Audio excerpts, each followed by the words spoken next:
San Antonio Spurs snapped their two-game Warriors losing streak with a 123-110 win over the Kings yesterday. Wemby was out nursing a calf. De'Aaron Fox filled the gap, 28 points and 11 assists. The Spurs had 38 assists on the game.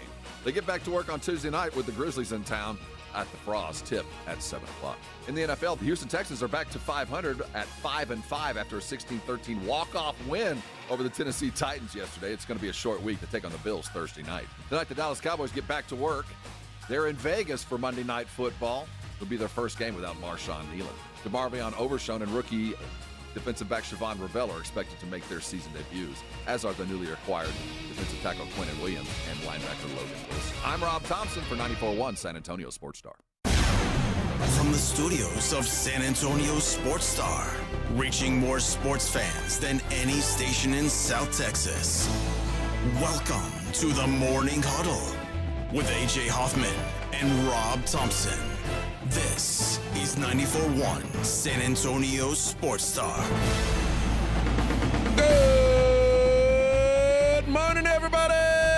How we doing? It's the Morning Huddle, 94.1 San Antonio Sports Star. I'm your old pal, AJ, and look who's here with me on a Monday.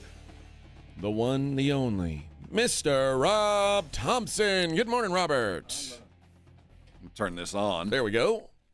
I'm going to go like the Aggies. You want to get here the second half of the show. It's going to be spectacular. Oh, my. This first half, I'm going to stumble through. Oh, don't do that. And then about 8 o'clock, stuff's about to turn up. Yeah, that is one of the many things we'll have to discuss today. I'd almost forgotten that. I mean, what a sports weekend. This was probably the worst two-day span of sports betting I've ever had in my life. And I've been betting on sports for I don't even know how many years. And the irony is I hit my biggest parlay on DFS I've ever hit. An 8-turn parlay. Well, congratulations. Yeah, I mean, it was not on football.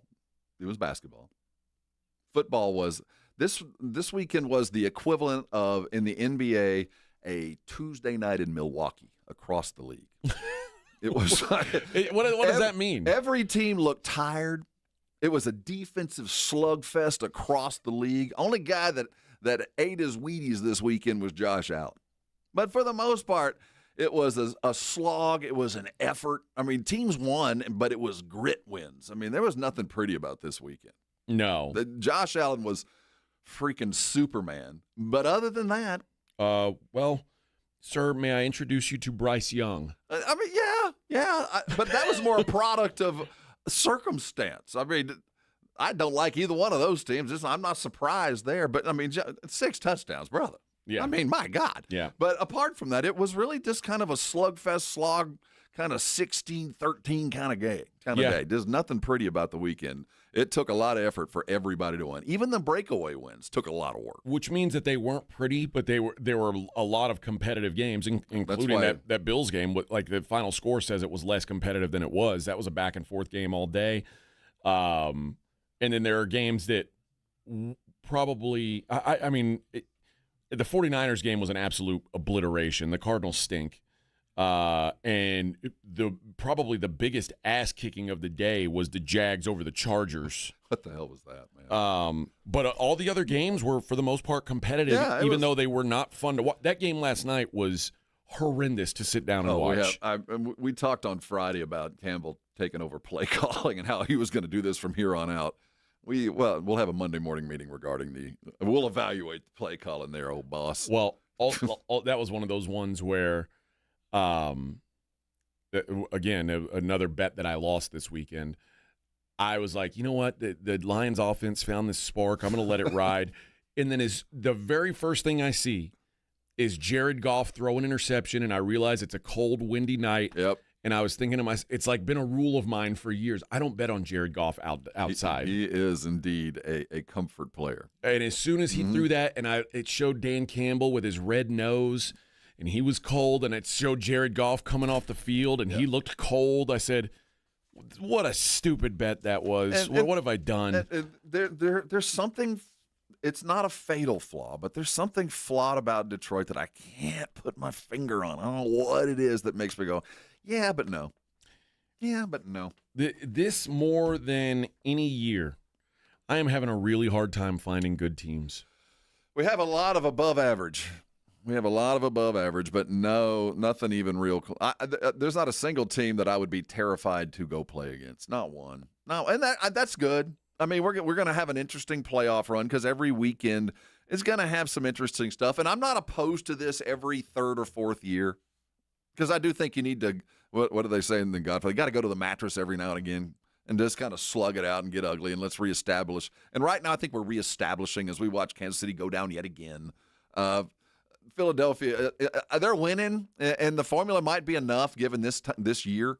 But, when slugfest is the name of the day, when your team is known for the tush push, and that's about it, and you might be the best team in the league, that kind of tells you where the football world is. Yeah, but do we want a world where... I didn't say I want this, but this is where we are. Yeah, we're in a world now where the guys that are leading their divisions, the first place quarterbacks in the AFC are Drake May, Aaron Rodgers, Daniel Jones, and Bo Nix. Yep.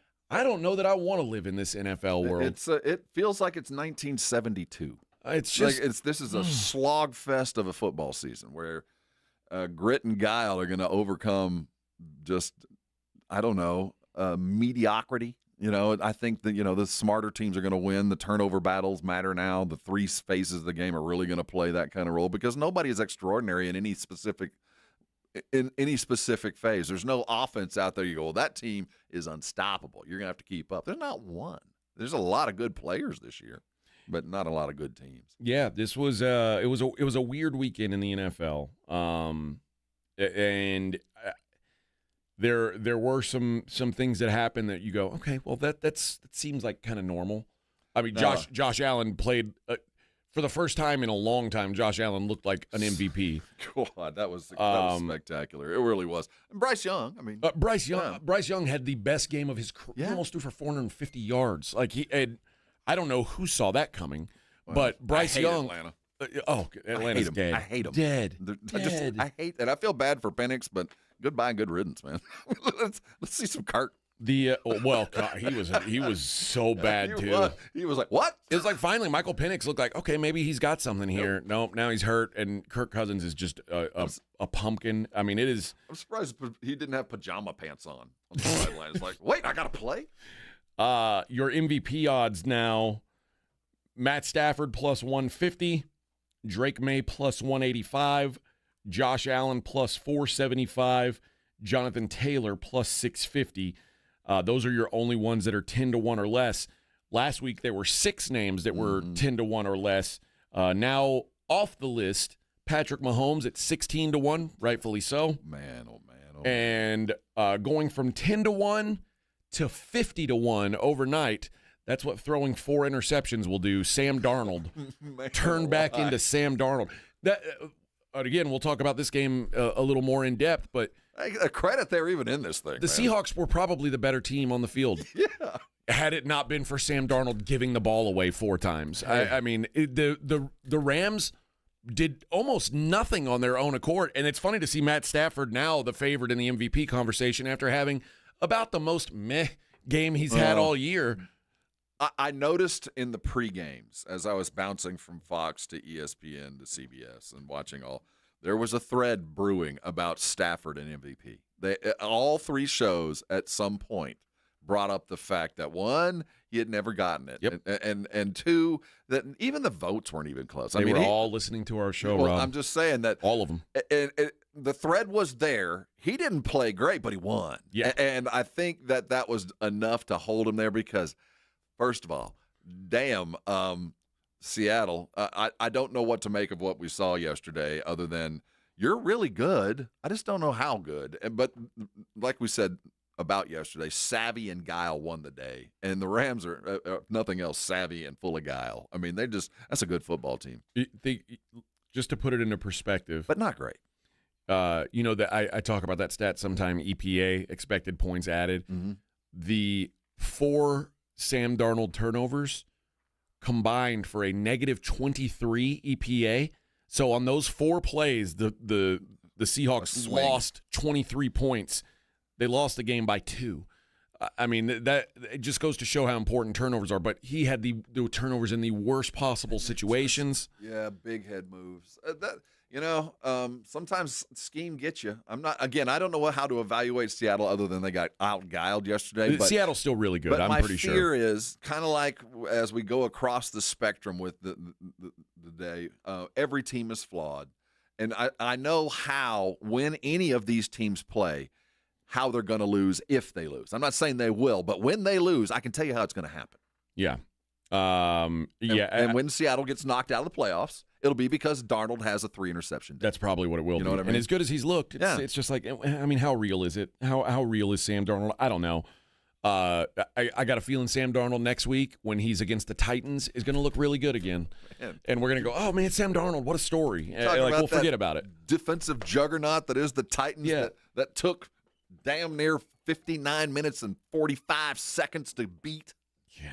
Woo! Yeah, this was not a pretty weekend of football, but it was a weekend of football. And we've still got one more tonight, by the way.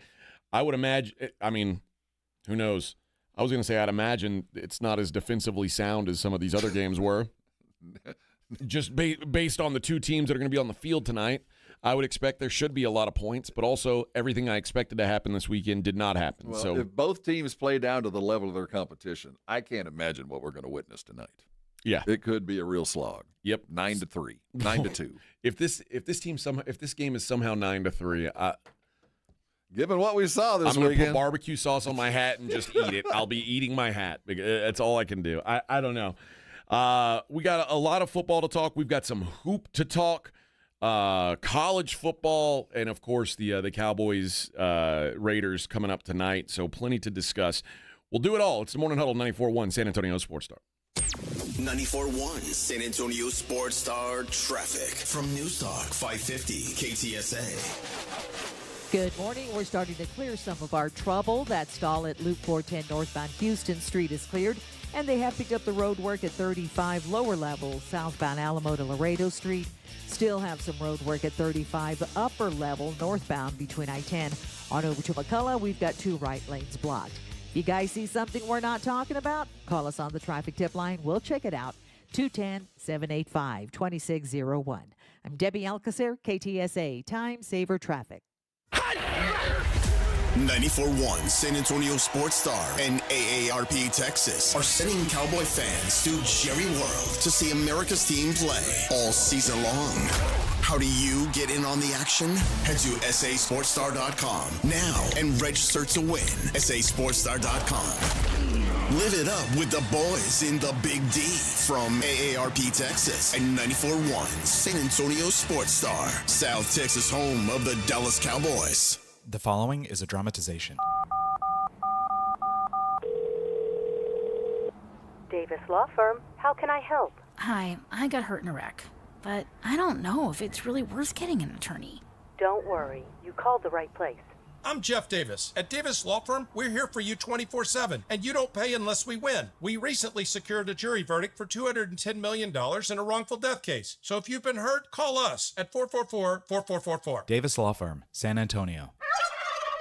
Nigel, why is there a giant turkey standing on my desk? That's Harold. Well, then whisper these words, Nigel. Deep fried. From all of us at Quarter Moon Plumbing, Heat, and AC, we hope your Thanksgiving is filled with food, family, and fellowship. We couldn't ask for a better community to be a part of. So thank you, and happy Thanksgiving from all of us here at Quarter Moon Plumbing, Heat, and AC. Quarter Moon Plumbing, Heat, and AC, 651-5899. License number TACLA 141074E M16004. This report is sponsored by A&A Plumbing, Heating, and Cooling. Your hometown champions at A&A Plumbing, Heating, and Cooling know what matters most. Protecting your family's comfort and safety. Complete home inspection, just $59. Call A&A Plumbing, Heating, and Cooling now. M37249/TACLB116782E.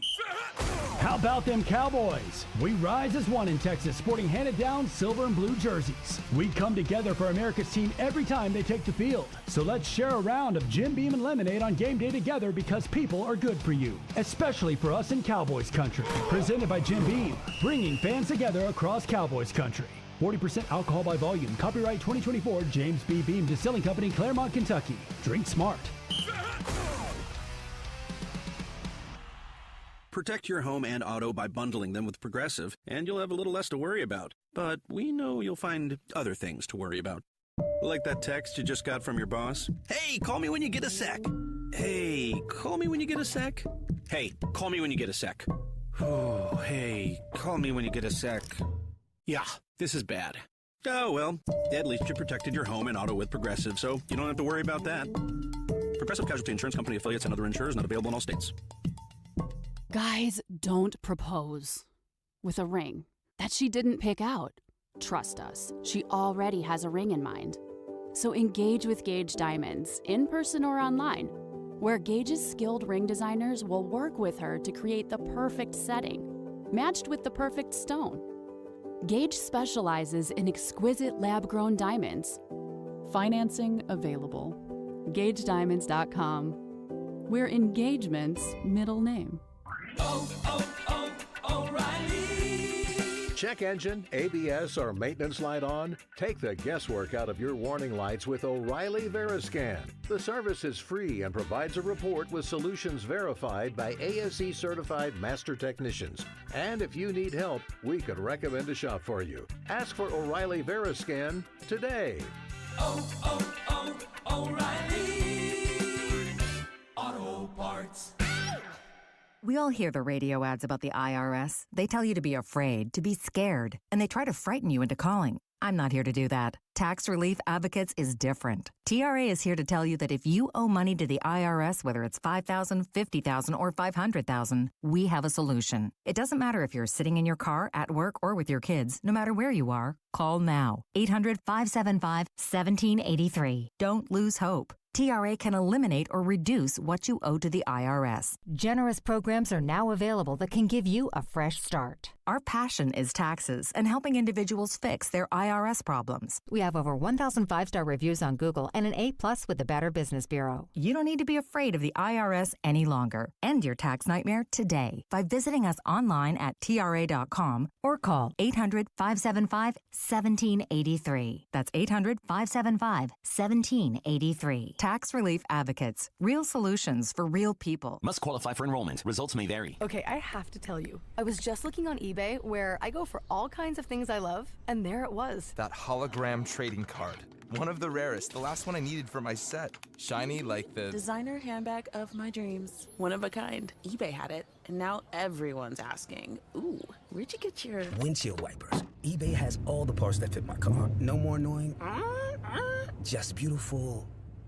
Millions of finds, each with a story. eBay. Things people love. This is the story of the one. As a maintenance supervisor at a manufacturing facility, he knows keeping the line up and running is a top priority. That's why he chooses Grainger. Because when a drive belt gets damaged, Grainger makes it easy to find the exact specs for the replacement product he needs. And next day delivery helps ensure he'll have everything in place and running like clockwork. Call 1-800-GRAINGER, click Grainger.com, or just stop by. Grainger, for the ones who get it done. Injuries happen, and when they do, skip the ER and get to the Ortho Now Injury Clinic by TSAOG Orthopedics and Spine. Ortho Now provides walk-in care for injuries like broken bones, dislocations, sprains, and strains. Conveniently located in the Quarry area with extended hours Monday through Saturday with on-site x-ray casting and bracing, Ortho Now has everything you need to treat your injury, and best of all, no urgent care or emergency room copay. Learn more online at tsaog.com. Macy's just dropped tons of new Black Friday deals. And with more being added every week, you can save on everything you need for the holidays. Like festive dinnerware for 60% off, women's designer looks for 30 to 50% off, and men's suits, blazers, and more for 50 to 70% off. So come into Macy's, beat the rush, and get your holiday shopping done early. Black Friday starts here at Macy's. Savings off select styles. Exclusions apply. You're locked on the Morning Huddle with AJ Hoffman and Rob Thompson. It's showtime!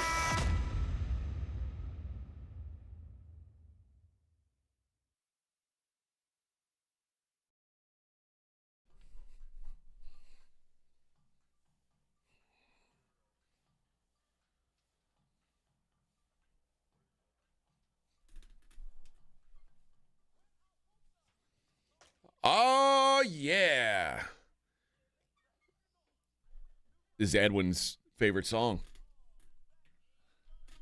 Sounds like Eddie Murphy. Where'd you hear about this song, Edwin? I play it a lot on my Sunday laying down the lawn. Uh-oh, I lost you. That's a Foster groove. Oh, okay. I thought this was an Edwin special. I thought this was It's both. Okay. This is what you listen to at home, right? Yeah. Okay. Run DMC. Yeah, I thought so. Yeah. What his dad listened to. All right, where do you want to start digging through games? You want to start in college or you want to start in the NFL? Well, let's. We got a lot of football to get most after. Recently on mine. Let's talk NFL. Okay. Well, if we're talking most recently, let's start with the most recent game, which was the Eagles and the Lions, and the Eagles continue to find a way to win. They involved A.J. Brown. So obviously everything's fixed with the offense since they scored 16 points. Now, 6. What they get last week is like 13. What they put out last week? The Eagles. 13. Who'd they play last week? They played Green Bay. They scored 10. 10. First of all, it's boring as hell. It's horrible. It's horrible to watch. But isn't there some kind of genius to it? I mean, isn't there some kind of brilliance to this?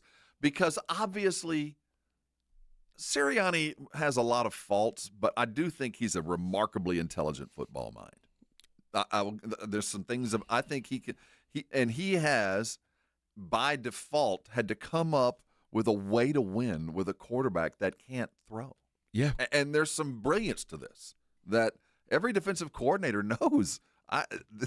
They're not going to beat us with the arm, but there's no way I can stop them from less than 4 yards a snap. Well, what's happened is the Eagles aren't fixed by any stretch. Their offense stinks. It does, period. But it's by I'll tell you default. Here's what's happened.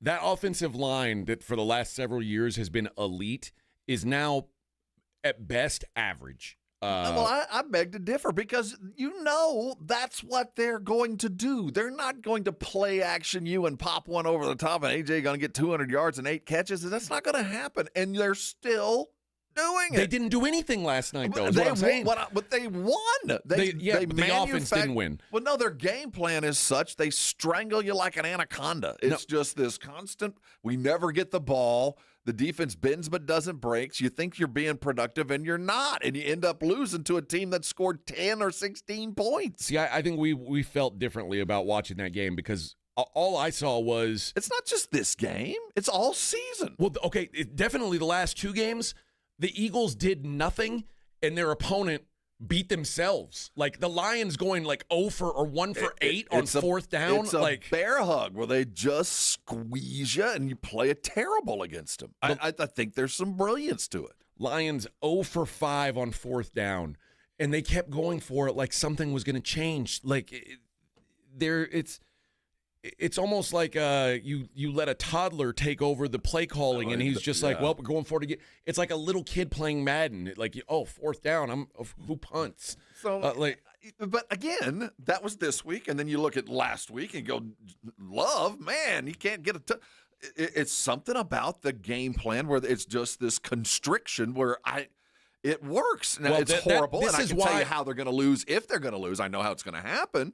But right now, man, given the confederacy of dunces that the NFL is right now, given this rank high averageness of even the best team, that this is a very effective way to play football because so few things can go wrong. Their defense is, if it's not elite, it's borderline elite. Like all the moves they've made on defense, like Jalen, like all these additions have been perfect, but that offense is not. I'm done with people telling me that Jalen Hurts is a good quarterback. I'm just done hearing about it. Can Jalen Hurts play a good game every now and again? Yes. Jalen Hurts is not good, though. But he's one of 11, and the other 10 make up for so much of what he can't do by just the sheer threat of no matter what you do, if we're at 3rd and 4 or better, keep your defense on the field because we're not done yet. Just crank. And before you know it, the game's over.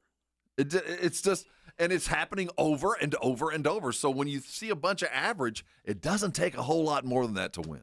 Yeah, I don't even. I think their offense is not even average. Their offense is bad, but their defense is good enough that they're going to be tough to get rid of. And certainly. And the colder it gets, the harder, the windier it gets, and the worse the weather gets, and all the other things that play into it in the late season. And I hate it. And you're right about this, that in the NFC, if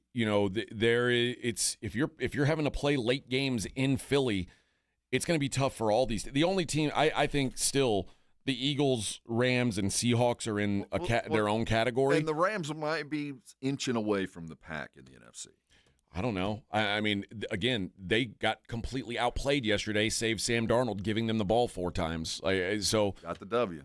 Yeah, but I mean, I will say, as far as equality, those 3 are running neck and neck. But if Seattle and LA have to go play in Philly, oh yeah, that's tough. I mean, man. So there's some brilliance into what Sirianni's done, because I think when they get behind closed doors and he's talking to Grossman, there is a plan to get some talent at quarterback at some point. You're going to have to realize where you are, and they're doing everything they can to hold on, because they paid this guy a lot of money and it's actually working. Well, they talked yesterday in the game about Saquon, as Saquon had the year that he did last year, and they were talking because Barry Sanders was there, and they were talking to Barry Sanders about, how do you follow up a year like Saquon just had, and he said it's so hard because everybody knows we've got to stop you, and every team is focusing so hard on stopping Saquon, and it's putting a lot on Jalen Hurts' shoulder. And the best thing for the Eagles the last couple of years is Jalen Hurts hasn't had to do much. That's the best case scenario for the Eagles offense. So their offense is what it is, but I think lucky for them, their defense has just become a real problem for teams. And when they lose, it's hard. And it's not that I'm saying the Eagles aren't good. No, I think we're accepting the fact that they're good, but there's no great. And when they lose, they're going to lose because they got behind the chains and couldn't catch up. That's when it happens. If it happens, it'll be because somebody got up on them 21 early, and there was not enough offense in the Eagles' playbook to catch up. I think maybe a bigger takeaway is, should we be concerned that the Vikings are just not very good? Or, I mean, not the Vikings, the Lions are just not very good. I don't know. I could tell you last night was a disgrace. Because the Lions, their wins are the Bears, the Ravens without Lamar, the Browns, the Bengals, the Bucks, and the Commanders without Jaden Daniels. That's their wins. And Dan has made it worse. He made a bad situation worse by taking over the play calling. I mean, now what are you going to do, back off and give it back? Well, that was the thing. Last week we saw him put up 44, and this is one of the things that I usually catch on when something happens and everybody's like, oh, look what he did. And I'm always kind of the pessimist or the cynic looking for, well, I didn't even think about it. Like, yeah, he put up 44 against like a corpse Commanders defense. Yes, and that turns out. out. Yeah, big deal. Yeah. But now what's he do against a defense with a pulse? Nothing. Nothing. And it was how it was called. It was predictable. It was not. It was a pedestrianly called football game that you didn't really need that much. You didn't have to be great yesterday to win that game. All right, we'll keep rolling through the NFL. It's the Morning Huddle 94.1. The Institute for Functional Health and Dr. Jacob Torres, that's my doctor. They're a full-service medical operation, whether you need a general practitioner or you're there for rehab work or you're there for aesthetics or you walked in the door like me for the very first time looking to lose a little bit of weight. I'd heard Dr. Torres had been successful with people like me, but I just, quite frankly, didn't believe it. I had to go talk to him. And it didn't take very long for me to realize that he had something I hadn't heard before, and that was the optimism that a guy like me could actually change his life at that age. That could go from 300 pounds and sweaty and tired and all the things that fat people deal with and put some and apply what he believed. And I'll tell you what, I did. And before you know it, you start seeing results and you become a believer. Well, that was dang near 10 years ago. Now, 75 pounds later, I'm still losing weight, still living the life, but it's easy now. I feel better than I did yesterday, and I can tell you proudly as a 60-year-old man, I am not on any medications, no statins, no pre-diabetics, nothing, because of the lifestyle that I've chosen. And I'm still a foodie. I want that for you. If it's time for you to lose weight, you want to lose it in a way that you can maintain without shots or pills, I want you to call Dr. Torres today. The number is 468-1891. His website, iffhealth.com. Go there. Trust me, it's a great resource. But if it's time, you know it is. And before the end of this and the first of next year, you can start having a body that you feel comfortable with and feel better about it. Call them today, change your life, and come on by and thank me later. 94.1 San Antonio Sports Star Traffic from News Talk 550 KTSA. Good morning. We're starting to clear some of our trouble. That stall at Loop 410 northbound Houston Street is cleared, and they have picked up the road work at 35 lower level southbound Alamo to Laredo Street. Still have some road work at 35 upper level northbound between I-10. On over to McCullough, we've got 2 right lanes blocked. You guys see something we're not talking about? Call us on the traffic tip line. We'll check it out. 210-785-2601. I'm Debbie Alcacer, KTSA Time Saver Traffic. San Antonio Sports Stars 50K Pro Football Pick'em giveaway is back. Head to sasportsstar.com and pick the winners of each pro football game every week to earn points for each correct pick. Highest points each week wins a $25 gift card to Mellow Mushroom. Highest points overall scores $1,000 worth of tickets from A Awesome Tickets. Pick the winning ticket of every regular season game. Win the grand prize, $50,000. This is an Audience National contest across multiple markets. The 50K Pro Football Giveaway. Register and win at sasportsstar.com. This report is sponsored by Staples. Have an easy holiday only at Staples. Save on top tech and gaming gifts, plus shipping supplies and services for safe delivery. Don't miss 60% off custom cards, photo gifts, wrapping paper, and more. Visit staples.com/print for details. Staples, that was easy. The following is a dramatization. Davis Law Firm, how can I help? That guy pulled out in front of me out of nowhere. The police are on their way, but I'm really shaken up. Don't worry. We're going to get you taken care of. You made the right call. I'm Jeff Davis. If you've been hurt in a car, truck, or 18-wheeler wreck, call Davis Law Firm at 444-4444. We're ready to help day or night, and there's no fee unless we win. Davis Law Firm, San Antonio. I know that hiring can be challenging. You need someone to match your role perfectly. Well, now you can meet them fast on ZipRecruiter. Build your team, build it sooner. Meet your match on ZipRecruiter. Just head to ZipRecruiter.com/free right now to try it for free. That's ZipRecruiter.com/free. Meet your match on ZipRecruiter. Try it free. Tired of hearing scary radio ads about the IRS? Tax Relief Advocates is different. TRA is here to tell you that if you owe money to the IRS, whether it's $5,000 or $500,000, we have a solution. TRA can eliminate or reduce what you owe to the IRS with zero risk to you. We have over 1,000 5-star reviews on Google and an A+ with a BBB. End your tax nightmare today by visiting TRA.com or call 800-583-6681. That's 800-583-6681. Ready to order? Yes. We're earning unlimited 3% cash back on dining and entertainment with a Capital One Saver card. So let's just get one of everything. Everything? Fire everything. The Capital One Saver card is at table 27, and they're earning unlimited 3% cash back. Yes, Chef! This is so nice. Had a feeling you'd want 3% cash back on dessert. Ooh, tiramisu. Earn unlimited 3% cash back on dining and entertainment with the Capital One Saver card. Capital One, what's in your wallet? Terms apply. See CapitalOne.com for details. How do you stay humble when you're America's #1 wiper blade? That's what we're currently dealing with at Rain-X. Is it even possible to humble brag when you bully Mother Nature like we do? Do we sound too conceited if we keep repeating how Rain-X is the #1 brand of wiper blades in America? No, we'll take a lesson from our wipers and just keep doing our job with humility. As America's #1 wiper blade. Rain-X. Outsmart the elements. I'm Ed Evans, CEO of Consumer Cellular. Ever wonder why the big wireless companies want you on an unlimited plan? It's because they need you to help cover the costs of the 20-somethings who are using a lot of data every month. Fact is, according to the latest research studies, most people 50 and up, like me, only use 12 gigs or less each month. Don't get bamboozled by big wireless. At Consumer Cellular, pick what suits your needs. Whether it's 1 gig, 5, 10, or unlimited, the point is, pay for exactly what you need and nothing more. We use the same towers as the big guys, but since we don't own and maintain them, we can pass the savings on to you. Our plans start at just $20 a month, and you'll get the best customer service in the business. I want to invite you to join the millions of people who choose something better than big wireless. Because if you're not using all that data, you're probably getting used. Call 1-888-FREEDOM or visit consumercellular.com/facts. Plans include $5 credit for auto pay and e-billing. See site for additional facts.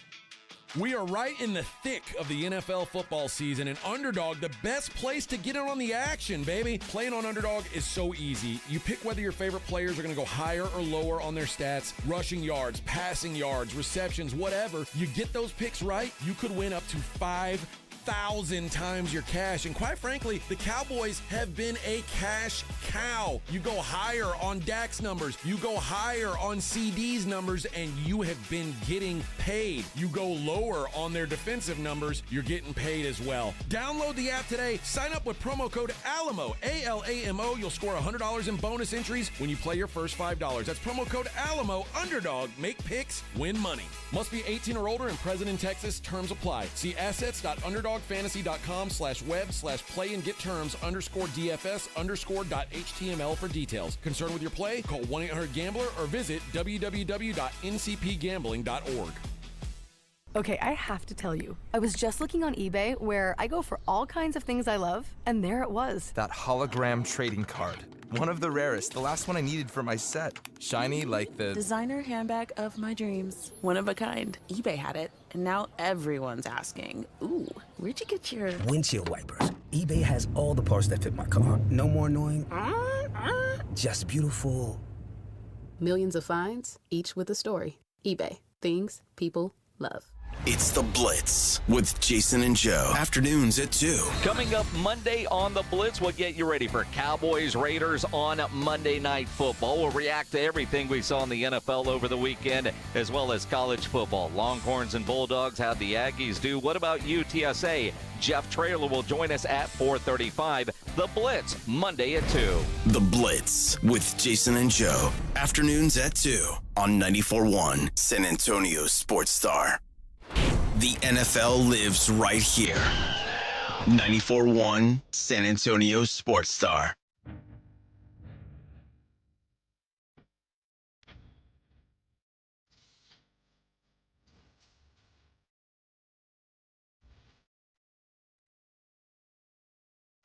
All right, then. Continuing to recap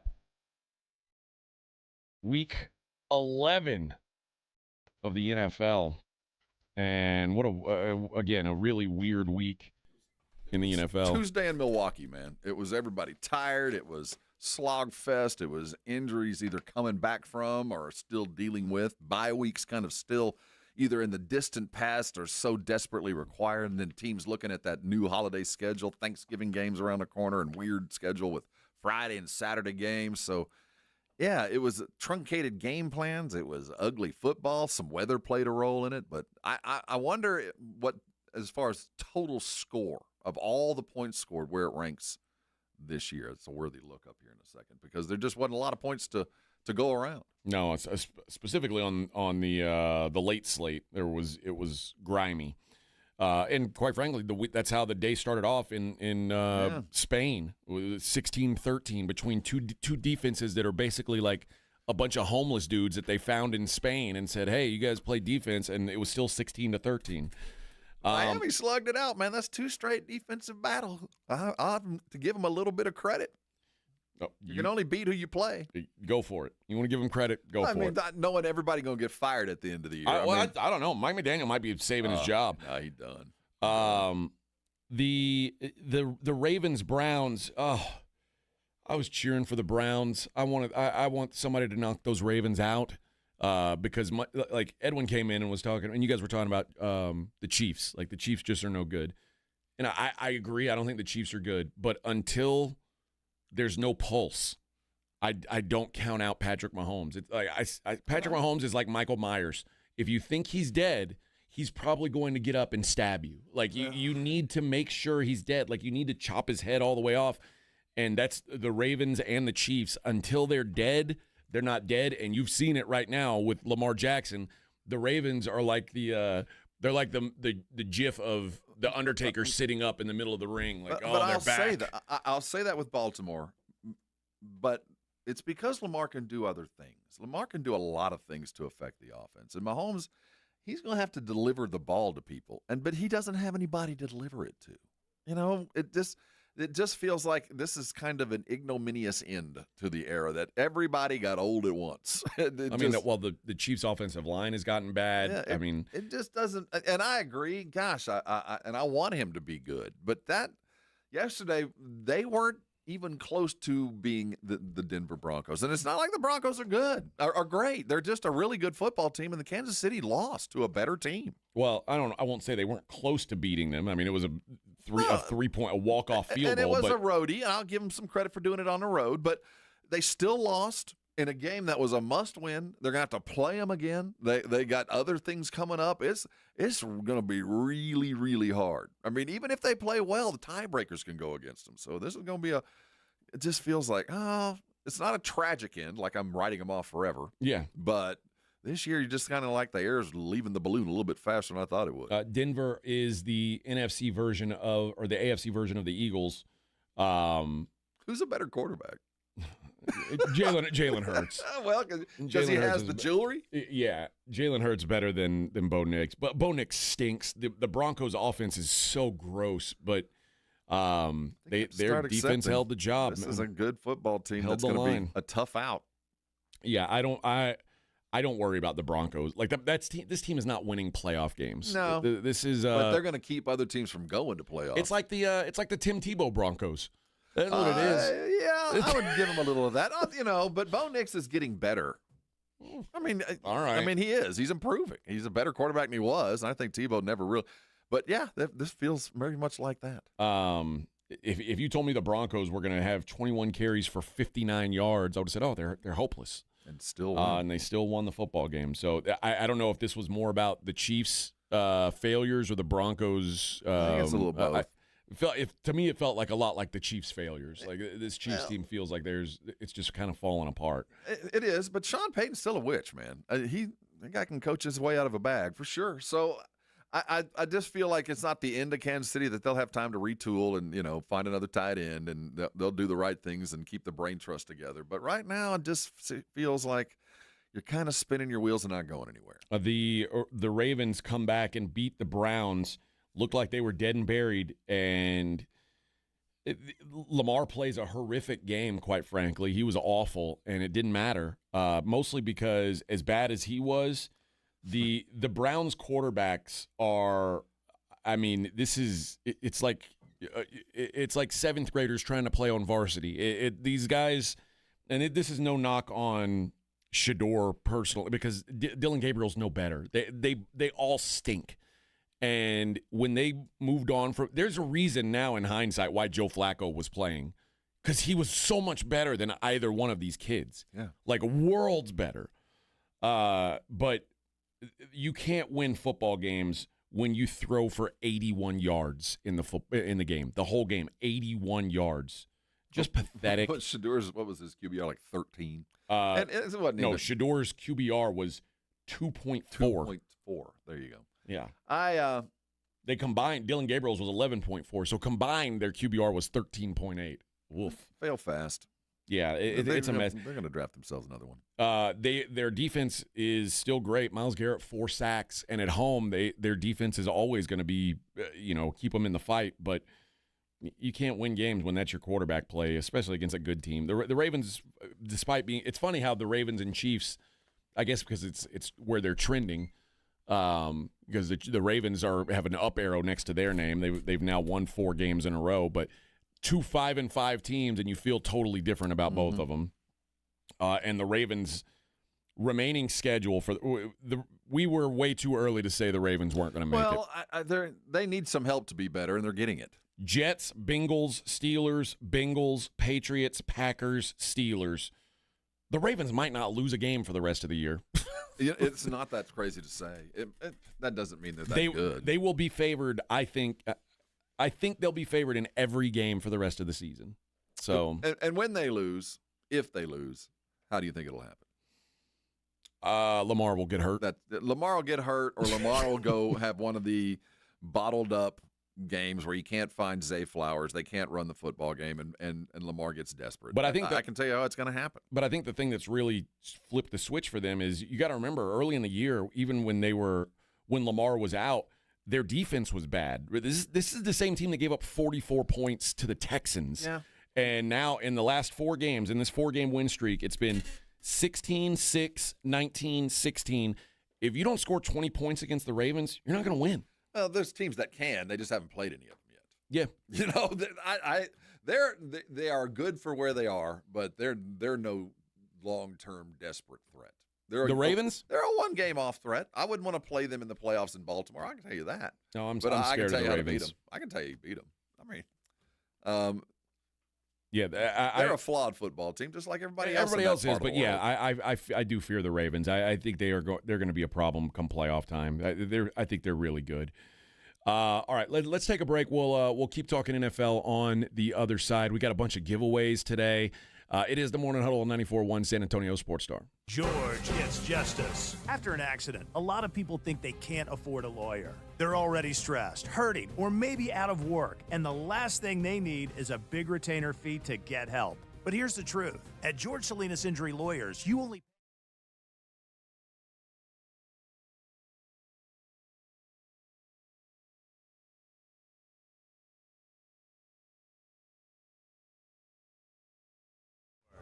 .com. Principal Office, San Antonio. Protect your home and auto by bundling them with Progressive, and you'll have a little less to worry about. But we know you'll find other things to worry about. Like that text you just got from your boss. Hey, call me when you get a sec. Hey, call me when you get a sec. Hey, call me when you get a sec. Oh, hey, call me when you get a sec. Yeah, this is bad. Oh, well, at least you protected your home and auto with Progressive, so you don't have to worry about that. Progressive Casualty Insurance Company affiliates and other insurers not available in all states. Fans, this game's for you. UTSA is celebrating all the fantastic Roadrunners supporters at our Fansgiving game this Saturday, November 22nd, as UTSA football plays host to East Carolina at the Alamo Dome. Log on to goutsa.com/tickets or call the UTSA ticket office at 210-458-8872 to purchase your tickets today. UTSA versus East Carolina this Saturday in the Alamo Dome. Be there, because when we win, San Antonio wins. Hi, I'm Maria, salon owner. You know the jingle. Now discover the facts about Ozempic, a GLP-1. There's only one FDA-approved Ozempic, made by Novo Nordisk. Learn about the real thing. Talk to your healthcare professional today. Call 1-833-OZEMPIC or visit Ozempic.com to view the medication guide and to learn more about Ozempic. Semaglutide injection 0.5, 1, and 2 milligrams.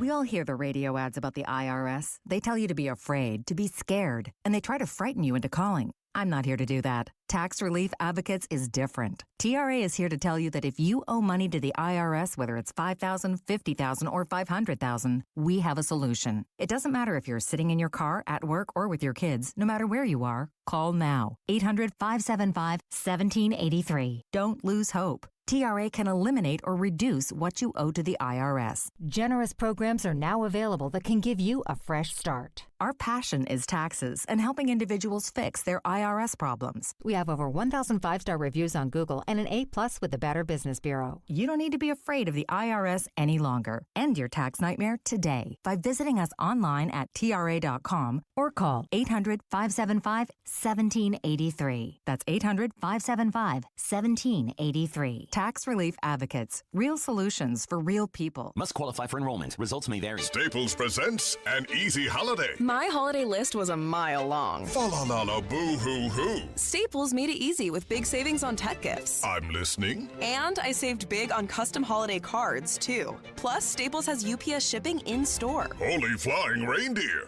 Shop Staples today for 60% off custom cards, invites, wrapping paper, label, stamps, and photo gifts. That was easy. In-store and online expires 12/20. Exclusions apply. Visit staples.com/print for details. eBay Motors is here for the ride. Go ahead, feel your engine. Admire that perfectly installed exhaust. Your vehicle's moving along this freeway like it was made from fresh installs and a whole lot of love. With eBay Motors, you get over 122 million parts to keep it running. And with eBay Guaranteed Fit, they'll be the perfect fit every time. Plus, at these prices, well, we're burning rubber, not cash. Keep your ride or die alive at ebaymotors.com. Eligible items only. Exclusions apply. You like like saving money, right? We all do. That's why Allstate just lowered the price of car insurance. Not, but wait, there's a catch. Lower. Actually lower. So if you're shopping around or just want to see how much you could save, check Allstate first for a new lower auto rate that could save you hundreds. You're in good hands with Allstate. Not available in every state. Only applicable for new auto insurance business. Rates will vary by several factors, including how you purchase the policy. Potential savings vary. Allstate North American Insurance Company and affiliates, Northbrook, Illinois. JTV, Jewelry Television. With 80,000 jewelry looks, we're kind of a big deal. Even bigger with new lines of designer handbags, fragrances, and more. And biggest of all, because you could win a 7-night stay in Bali, spending money, and thousands worth of JTV jewelry, making you kind of a big deal. Enter by December 7th at jtv.com/sweepstakes. No purchase necessary. Then watch JTV on TV or shop jtv.com for big.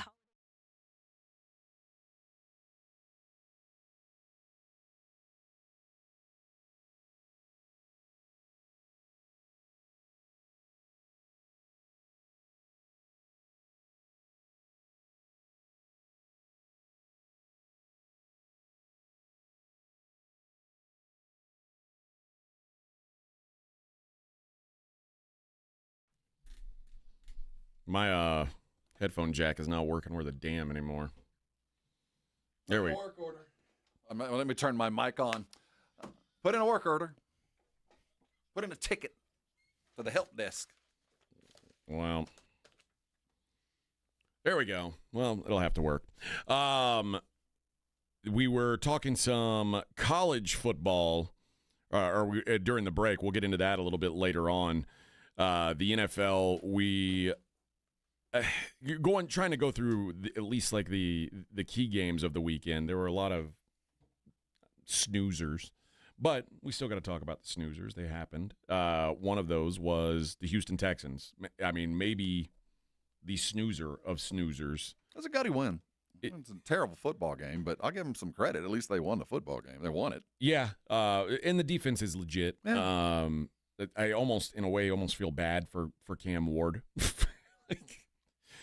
He just doesn't belong on the field. He really doesn't belong on the football field, and it's so painfully obvious. And when Davis Mills is thoroughly outplaying you, that's scary. And here's the thing: the Texans play Buffalo next week. Like short week, Thursday night. Which I don't know on a short week if C.J. Stroud will be back. I can't imagine he's going to be back. And for a couple of reasons. One, the concussion, and Davis is winning football games. So yeah, the Texans now have won 2 games in a row without C.J. Stroud, which got to give them credit. Like you said, they're wins. It was ugly as sin. It really was. But at some point, it just feels good to walk off no matter how it happened, just take the W and get home and carry on. And they had They should have played better. There's lots of things you could look at and go, my gosh, you're playing the worst team of football. But you did what you had to do and go home and get through Thursday and get your quarterback back. After an 0-3 start, they sit at 5-5. So they're still in third place in their division. But it's good to be in a lousy division. It really is. Although the Colts seem like they've almost got it all locked up. Yeah. Like it's going to be hard for anybody to catch them. But Texans now have a short week trip to Buffalo. Should be interesting to see how they do. The Titans, 1-9, now 0-5 at home this year. There's going to be bags on heads before long in Tennessee. I don't know. I hope that Cam Ward practices really well. You know what I mean? Because what do? You now you've taken a good look at him. Do you pull a Cardinal and go, he ain't it? Pull a Josh Rosen and rip cord as fast as possible, going, well, we whiffed, but we have another chance. First pick in the draft. So, and they might very well have it again. It's so funny because they were like, man, like it was like a no-brainer that Cam Ward was the number 1 pick. Okay. So maybe it's not best to be the first pick. Maybe you want to be the guy that's left over. You want to get the second pick, but I wonder how they're going to address this because it just appears, as you're saying, that this is not going to be with Cam Ward. No matter what, he's going to be dealing with PTSD or the skill set just ain't there to expect anything next year. Speaking of former number 1 picks, Baker Mayfield and the Bucs fall 44-32 to the Bills. In a gallant effort. But Josh Allen, the leftover from that draft, he was the leftover after Baker. See? You don't always want to have to make the decision. Somebody can do it for you. But it was a gallant effort by a team that was undermatched against the best player in football. That's what it is. It's the best player in football. The Bills have serious problems. The Bills cannot stop the run. In fact, again, this is a guy, this Tucker kid, Sean Tucker, like a guy they found on the street corner, ran for 1,000,000 yards yesterday.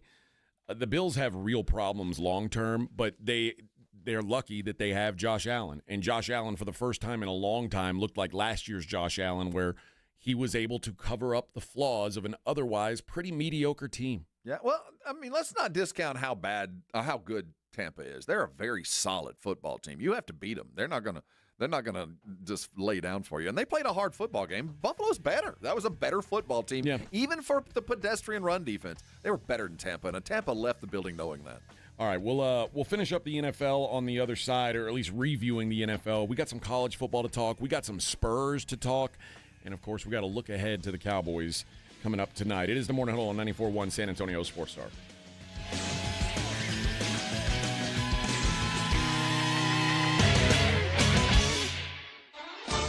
KTFM Floresville, your home for the Super Bowl.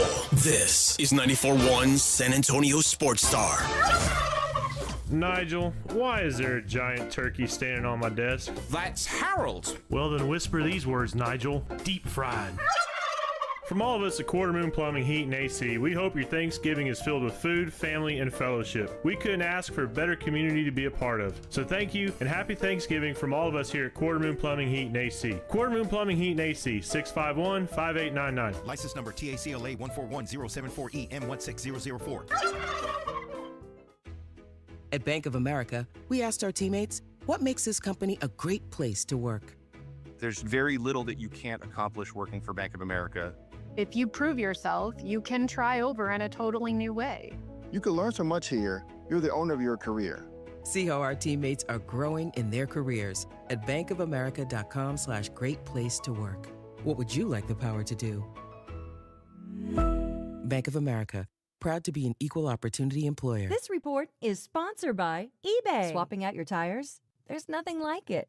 With eBay, you find the feel you're looking for, from smooth highway rides to grip for rough terrain. Get all the tires you need at the prices you'll love.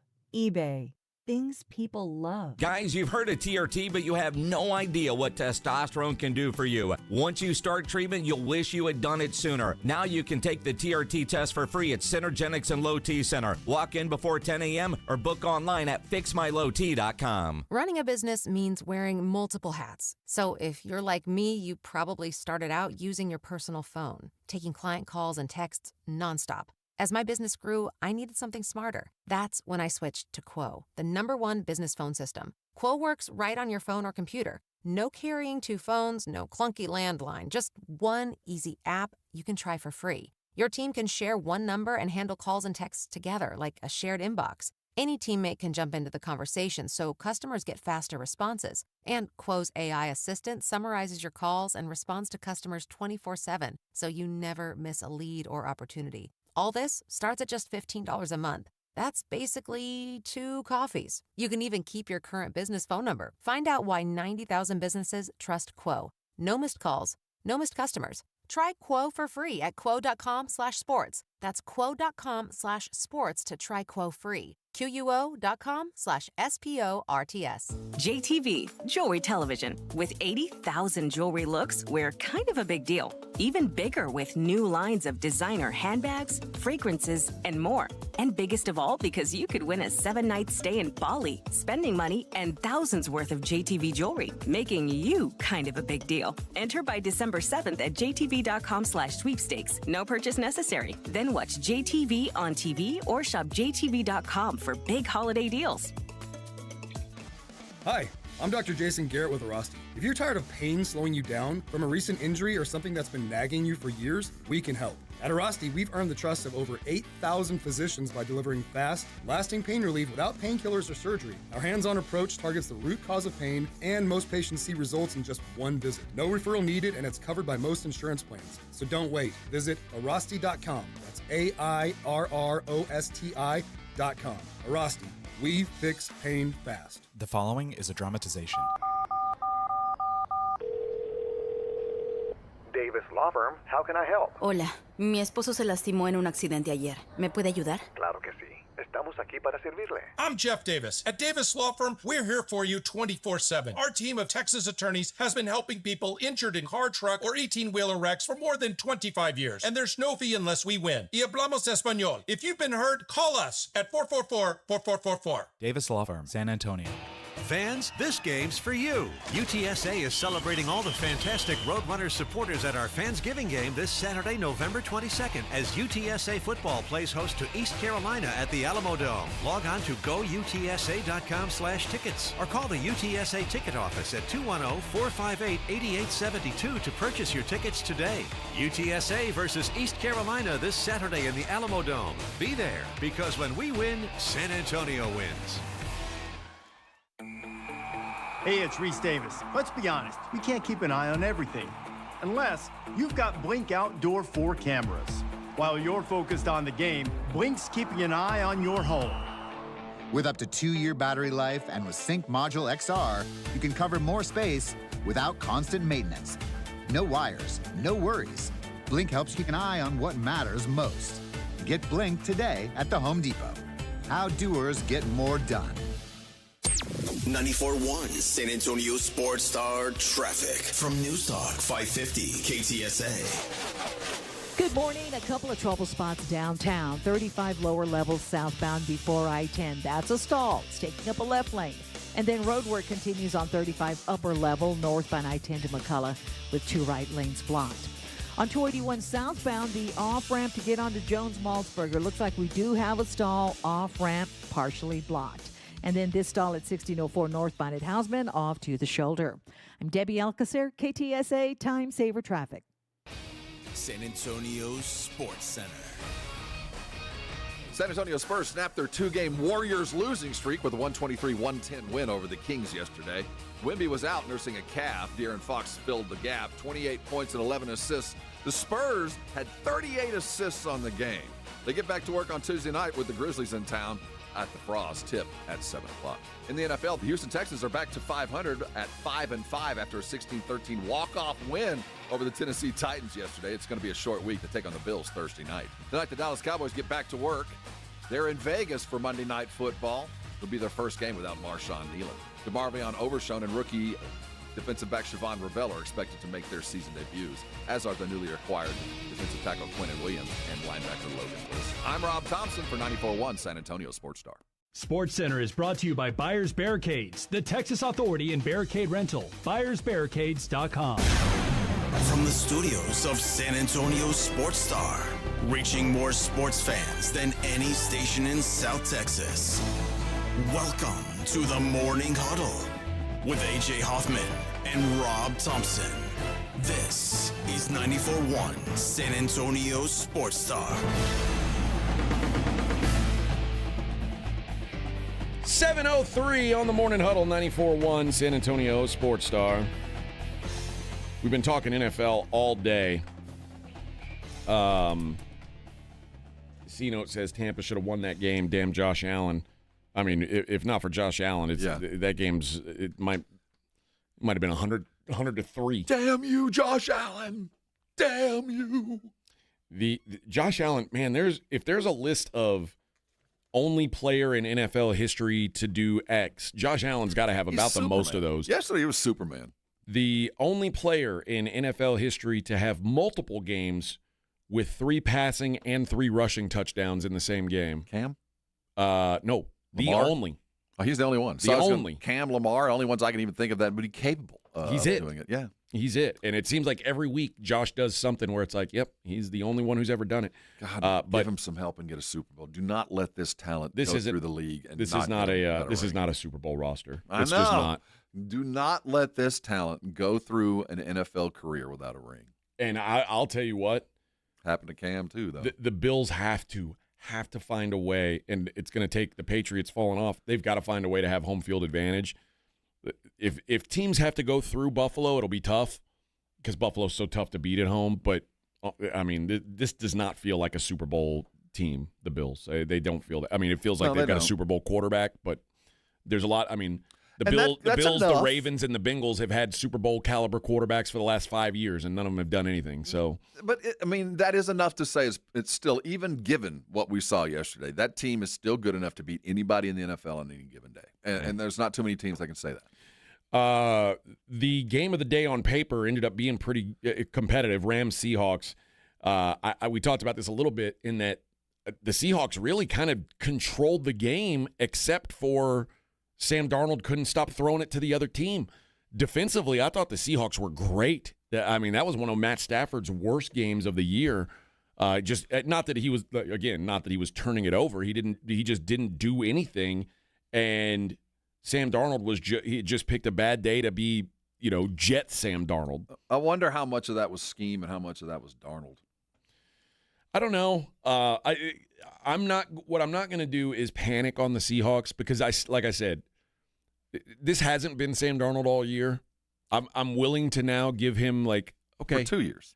Yeah, you get one. But that the concern is if that wasn't scheme and that was just Sam being gunslinger and feeling too comfortable in his own skin, then there's worry. But the defense is good enough to protect him, and it did yesterday to some extent. They're really, really good, and they failed a test. So let's see that they're going to have another test. But right now, I downgrade them because they proved to me that Sam Darnold still can crack, and the MVP running the MVP offense with the defense that managed to get those interceptions beat them, just flat out beat them. Dolphins in overtime beat the Commanders 16-13. I felt bad for for Marcus Mariota. He played about as good of a game as he could, and then the one bad throw he made all day was in overtime, and it gets picked off, and the Commanders lose. But both these teams stink. I feel bad for people in Spain who tried to stay lined up to watch it. I woke up and watched it in bed and kept falling asleep. I mean, I really did. I kept dozing off. The most incredible thing about that game was the stadium. Yeah, that's where Real Madrid plays. Did you see that story on how that stadium was built and all the stuff going on in there? It's like the modern Coliseum. There's all kinds of crap going on in that building. They can drop the field down below, and it's got an irrigation system and all kinds of stuff. A green room or a green light. Man, those Spaniards got it down. Yeah, it's pretty incredible. The Panthers beat the Falcons 30-27 in overtime. Hate the Falcons. Hate them. The Falcons are losers. There's no two ways to put it. They should. First of all, they never should have even played this game. If you play a game overseas and you don't take your bye week, I don't feel bad for you when you lose. And that's what happened here.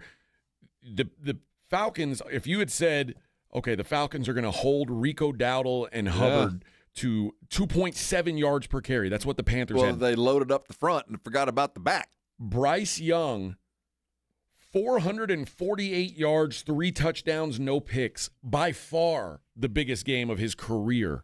Just lit up the Falcons. Of course, everybody had Bryce Young on their fantasy team this week. Why wouldn't you? Michael Penix Jr. was actually playing really well. 13 of 16, 175 yards.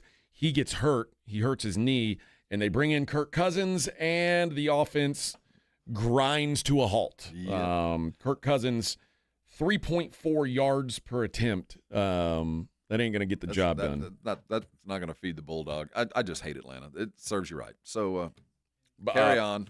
Bijan, poor Bijan, 23 carries, 104 yards, 2 touchdowns. That was all in the first wasted. half. It was all in the first half, too. He went nuts in the first half, and they forgot about it. Well, yeah. I mean, because I don't think they forgot about him. The Panthers were just able to say, well, we're not going to let Bijan run, and then because Kirk Cousins can't beat us. Well, the touches disappeared. They forgot about him. Yeah. Pretty disappointing effort for the Falcons. I hate that team.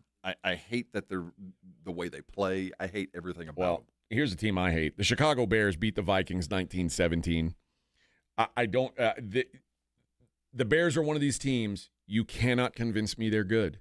I don't care what their record says. And this is why when people say they are what their record is, I don't believe that because my eyes work. I see the games. Aren't they the Bears negative aren't in good. total score? They are. So they've been outscored on the season, and they're 7-3. So this is the Steelers from a couple years ago. Eventually, you regress or progress to the mean.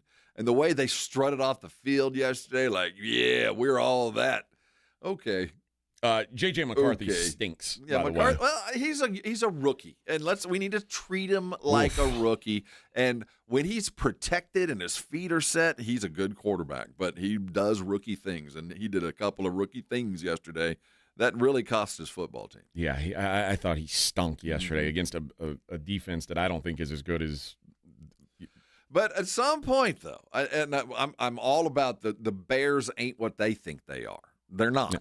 But I am going to give a little bit of credit that Caleb is progressing as a quarterback. Not a good quarterback yet, but you look at those fourth quarter comebacks. If nothing else, he's convincing his team to trust him, and that's a hard thing to do. So I'm not heaping any praise on him, but they are 7-3, and he is winning games in the fourth quarter, and that's progress, especially in Chicago. The Packers get a 27-20 win over the Giants. Jameis tried his damnedest, and at the last minute when they had a chance, Jameis and threw a pick. The big news here is, first of all, the Packers continue to be meh. Jordan Love, meh. Yeah. And now Josh Jacobs is hurt. This offense. You take away Tucker Kraft, now you probably take away Josh Jacobs for a while. It's like Romeo Doubs and Christian Watson coming off an ACL. This is a really, really rough group Watson of had a players. decent game, though. They're terrible. This is both sides of this ball. Green Bay has a vacuum. There's a void there. I don't know how they're going to rectify it because they have, on 2 occasions at least this year, I've considered them in the upper echelon of the league. But over the last 3 weeks, there's the airs left the balloon once they lost their tight end. And it was a valiant effort yesterday. The tight end actually had some performance. They actually tried to run the same offense, right? Yeah. I mean, but it just Jameis has become my favorite backup quarterback maybe of all time. But, that was Jameis being Jameis, but at least they're fun. Steelers beat the Bengals 34-12 despite Aaron Rodgers leaving the game with an injury. They're calling it a broken wrist, potentially a broken wrist, they say. Non-throwing hand. Right? Non-throwing hand. Mason Rudolph came in, and I didn't see it. I asked. No difference. I mean, like, by statistics, there probably wasn't much difference, but you can tell, like, they don't trust Mason Rudolph to do anything. It would be problematic, I think, for them if Aaron – like, it's crazy for me to say that because I don't think Aaron Rodgers is any good, but I know Mason Rudolph stinks. The Bengals just can't get it together, man. The idea that now they're scoring 12 points. Earlier in the season, they were scoring 40 and still losing. Now they're scoring 12. Well, they got some good news, though. It looks like Burrow it's too late. Well, it is too late, but they did get some good news. And now the news might be bad that Burrow's ready, but the team ain't, so he ain't coming back. Yeah. But they are seeing him in practice, so they do see light at the end of the tunnel. They just can't hold on long enough. The Jags embarrassed the Chargers 35-6. And this was not the Jags offense doing anything like otherworldly. This was the Chargers offense being completely inept. Justin Herbert, one of the worst games of his career. The running game was non-existent. They had 42 rushing yards. They had 93 passing yards. This was an ass whooping. The Chargers' offensive line woes have finally caught up to them in a way that even if they make the playoffs, there's no hope for this team. There's no more greater talent being wasted than Herbert in the Chargers organization right now. There's no more greater talent out there that is just getting left on the ringer. It's just sad. First of all, I don't know who to be more mad at, him, the coach, the football gods, but Herbert's a non-entity in the NFL, and he's probably got the best arm. He's certainly in the conversation. You know what I mean? I say it all the time. He's the best football thrower in the world. So it's just sad. It's none of this should have happened. The 49ers smashed the Cardinals 41-22. Jacoby Brissett 452 yards passing. Brock Purdy's return. And it doesn't matter. Yeah, Brock Purdy comes back and was very efficient. 200 yards passing, but 3 touchdowns. Christian McCaffrey, very efficient. They ran the ball well. This was just, something that I didn't expect the 49ers to have many of, especially the way they are on defense. But this was like just a walk in the park game. I think it's more about the Cardinals just being off. It might be that. We mentioned the Lions and the Eagles, so I think that's finally we've gotten through all these NFL games. It was a wild week in the NFL.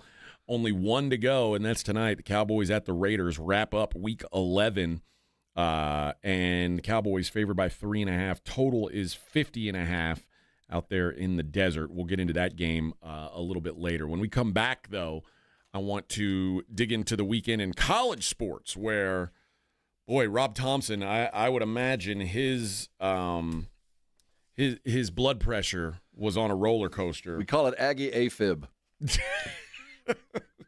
We'll talk about that and all the other college games that happened. It's the Morning Huddle on 94.1. I got to tell you about Underdog Fantasy. I was on Underdog yesterday. In fact, I got to go out to the Spurs game. My son took me to the Spurs game yesterday. I got to watch my first Spurs game as just a regular old Spurs fan, drinking a beer. Cold beer, and just enjoying the time. And, man, Underdog sure made it a lot more fun. Luke Cornett, I was all over him when Wemby was out.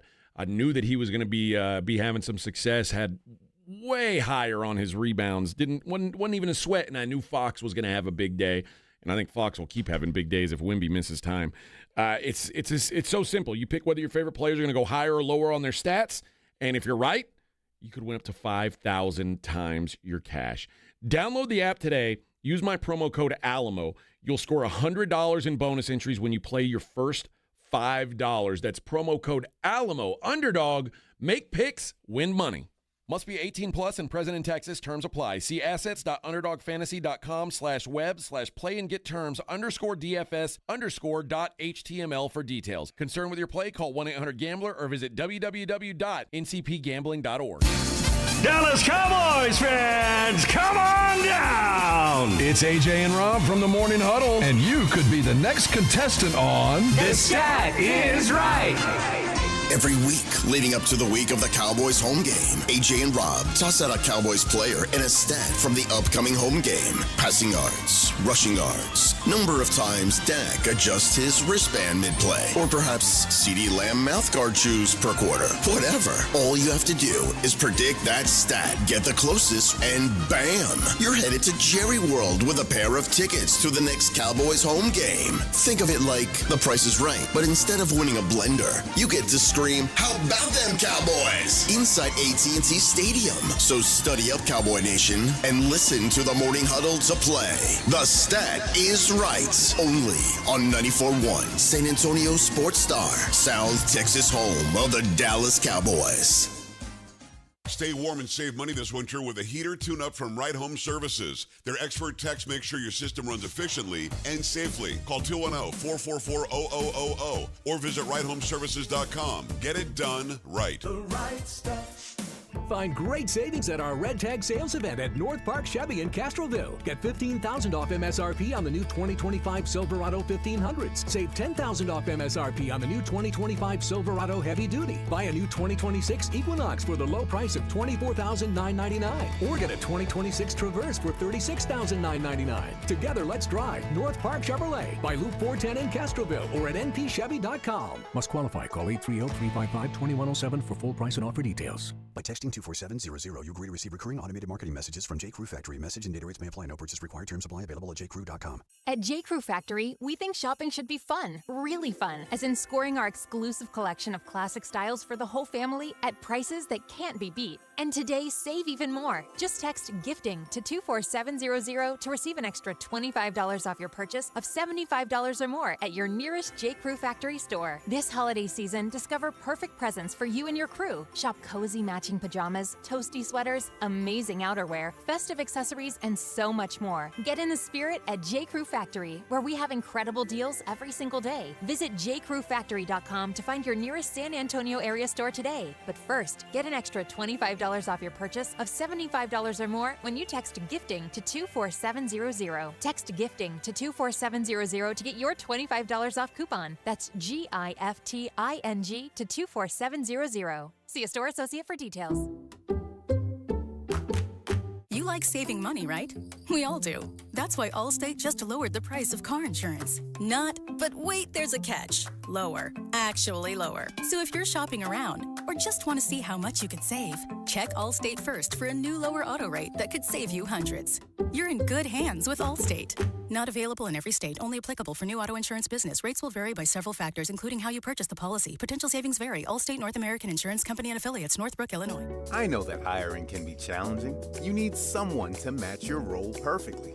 Well, now you can meet them fast on ZipRecruiter. Build your team, build it sooner. Meet your match on ZipRecruiter. Just head to ZipRecruiter.com/free right now to try it for free. That's ZipRecruiter.com/free. Meet your match on ZipRecruiter. Try it free. From a fender bender to a total loss, Davis Law Firm has a team of expert attorneys ready to get you back on the road with the verdict or settlement you deserve. Y hablamos español. Want more? Call the Fours. Davis Law Firm, San Antonio, 444-4444. At Bank of America, we asked our teammates, what makes this company a great place to work? There's very little that you can't accomplish working for Bank of America. If you prove yourself, you can try over in a totally new way. You can learn so much here. You're the owner of your career. See how our teammates are growing in their careers at bankofamerica.com/great place to work. What would you like the power to do? Bank of America, proud to be an equal opportunity employer. Let me ask you a question. Is your roof ready for anything? Well, Stevens Roofing, a locally owned company, has been serving our community for decades. Whether it's a commercial project or residential, or repairing your old roof, or maybe installing a new one, they've got you covered. And now Stevens offers solar. Stevens Solar Solutions can save you money and energy. Stevens Roofing, quality craftsmanship, solar solutions, and local expertise under one roof. Call 210-785-0994 or go to stevensroofing.net. Dallas Cowboys head coach Brian Schottenheimer goes one-on-one and has some fun with the Morning Huddles, AJ and Rob, Friday mornings. Brian Schottenheimer, good morning, Coach. Hey, what's up, guys? I got to say, it was a weird transition for me to come on to the show and hear a bunch of moaning, and then I heard moaning and manning and all these things. It was really kind of weird. Edwin didn't prepare me for that. Moaning? Coach, tell him. Can you tell the audience you've got no interest in drafting Arch Manning in the upcoming draft? Brian Schottenheimer's unfiltered look at the Cowboys' upcoming game. Friday mornings, presented by AA Best Bell Bond.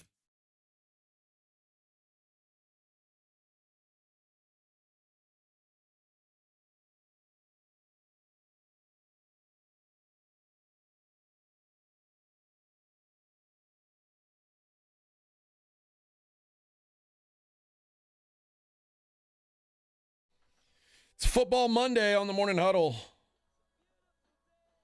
which means it's a beautiful day. Yes, it is.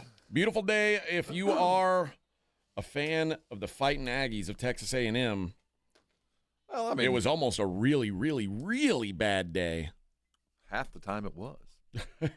I've never seen anything like it. I mean, obviously, biggest comeback and all that kind of stuff, but the photo negative type of football game that was played. Yeah. I just have never seen a team just hang everything at the door on the way out from halftime and completely forget what had happened for 30 minutes. And the quarterback, I don't know whether to praise him or make him run extra. I don't know what to do with that. That was such an extraordinary second half. But you saw the first half, and I'll tell you, every Aggie fan is terrified of that first half. Oh, yeah. Because it landed strictly where we are so worried that as much as we love Marcel, there's this nagging thing that you go, there's still a possibility of that happening. Yeah. As I was watching that game, Marcel in the first half looked like the guy that we saw last year and said, this guy sucks. I mean, that's that performance was the reason A&M was, third to last? That was just – you couldn't overcome that kind of poor play, and they couldn't. And they could not run the ball to save their lives. They were in position to be beat, and Marcel Reed, after basically putting them way behind the 8 ball, is the reason they won the game. So it was a wild game. obviously this is against South Carolina. You win by 1 point against maybe the worst team in the SEC. It's not a good result, but it's also this is the kind of stuff that like a championship caliber team is going to have to go through. Right. And again, I wouldn't have thought it would be against South Carolina. I wouldn't have thought that the Aggies' two sweatiest games this year would be against South Carolina and Arkansas. Yeah, Arkansas was so different. It was way different. So different. Beamer did make a point at halftime. He's like, hey, man, we beat these guys last year. Everybody else told us we're terrible. All we know is last year we beat them. And they did beat us, and they came out like it was the fifth quarter from last year. And for those next two quarters, proceeded to do everything they wanted to do. Now, some of it, I think, when you get into the second quarter, and what we've seen this year has been the really remarkable and well-executed reactions and game plan alterations in the second half. They did it against Notre Dame. They did it against the good teams. The second half was so much better because of the whatever game plan alterations they did. And they did it again, but to do it this way, I've just never seen a light switch flip. So I do think that there was some rope-a-dope going on in the second quarter where some changes were imminent. They just didn't do it, and then they gave up that last touchdown for good riddance. Never seen, nor I hope do I ever see something like that again that I'm playing a role in. It was absolutely awful. Yeah, I guess 4 total turnovers for A&M. And still survive it. That's survive in advance, and that's what you're hoping for. We can't forget my mantra on Friday was, all you got to do is win. There ain't no more beauty contest to this. The beauty contest is past. Now it's just show up and be 1 point better, and you'll go exactly where you need to be. It's funny the way they kept, and I didn't really realize it until they were talking about it on Saturday, but like A&M still isn't guaranteed a spot in the SEC title game. Like they're still, like, despite the fact they haven't lost a game. Well, it's because we have now here. I hate to throw some cold water on you, Aggies, but and I'm part of it. Our wins are against the worst of the SEC. Yeah. Every one of them. Now, it's not our fault when we played them somewhere better at that time. Yeah. But by the time this season is done, every Aggie win will be against the bottom of the SEC. And Texas, sadly, if they do beat Texas, is going to be part of that bottom because they're dealing with 3 losses as well. So it's these are all – you only can play who you're playing against, but there's a lot of things in what we saw those first 2 quarters that gave a lot of Aggies reason to think there's no way we're coming back because all these other things are in play. But they did it for the first time in history. They do not have a win yet over an SEC team that is above 500 in conference play. Now, some of that was early and you didn't know, but the fact remains that's who your schedule is. And that's how you're graded at the end. I get it. Which will lead to that Texas discussion here in a minute. We'll get to them here shortly. But the other 2 unbeatens remain that way. Ohio State, 48-10 over UCLA. Indiana back to doing Indiana things, 31-7 over Wisconsin. Georgia beats Texas 35-10 in a game that was... It wasn't that bad, but it was bad. Well, it wasn't that bad until the fourth quarter. Yeah, and then it got bad. And then it snowballed, but because it was 14-10 in the fourth quarter. And if you had told Texas fan you're going to be down 4 points against Georgia in the fourth quarter, they probably would have taken that. But they just melt in the fourth. The defense fell apart in the fourth, which has not happened to them really all year. And it wasn't just falling apart, it was quitting. I saw a couple of business decisions made. I saw a couple of dudes avoid contact, a couple of defensive backs kind of duck out when the game was out of hand. They gave up the ghost, and that more than anything else is what concerned me about that loss. There's no shame in going into Georgia and losing to them. None at all. You could have played great and still lose to Georgia. Hell, they're that good. But that last 6-8 minutes of the game, the offense worries me too because this is the worst Georgia defense in probably 10 years. Yeah. And Texas scored 10 points. I'm going to give you, first of all, Arch looked better than his stat line will give him credit for because they dropped so many just easy catches. Yeah. I felt, for one of the first times, I felt bad for Arch this year. And I think a lot of the country who dialed in for this game got a little bit of, oh, well, he ain't that bad. Look at these guys. That's not how it's been all season, Right. trust me. A lot of it, like most of this season, it's been Arch missing guys. This time, he's hitting dudes in the hands, and they just couldn't hold it. This was the stat to me. This is a mind-blowing stat, in fact. On the first drive of the game for Texas, they had 33 rushing yards. Texas finished the game with 23 rushing yards. After the first drive of the game, they had negative 10 yards rushing for the rest of the game. You can't win in the SEC like that. You can't beat anybody doing that. And you know what? This is the thing. This is what's crazy. Sankey is still, if Texas beats A&M, he is going to be beating the drum to get a 3-loss Texas team into the playoff. I don't need to see it. They're not very good. And they're not going to beat A&M. If you can't run the football, you don't beat A&M. You're not going to be able to. You got to run the football because that's the one thing A&M cannot stop, at least in the first half, all year long. And no running, none.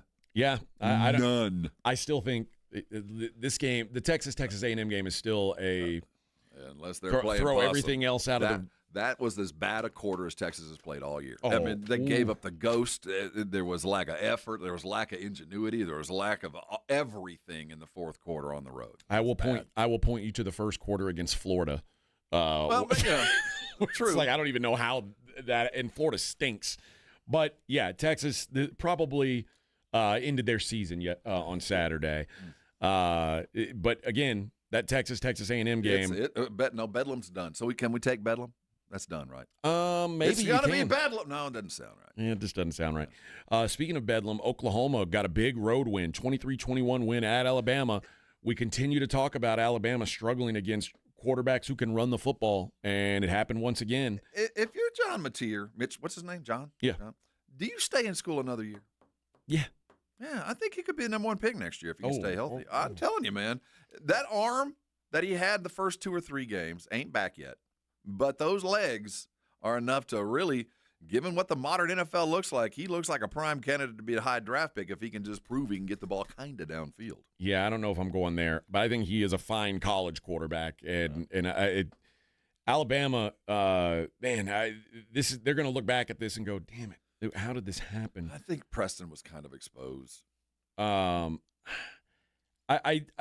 do think. I think he's really, really good. Who are you talking about? Preston, the quarterback. Oh, Simpson, Ty Simpson. I think Simpson is he a threw really like good. 330 yards. Yeah, I mean, he had a day. He had a day, but there's something about him that's not.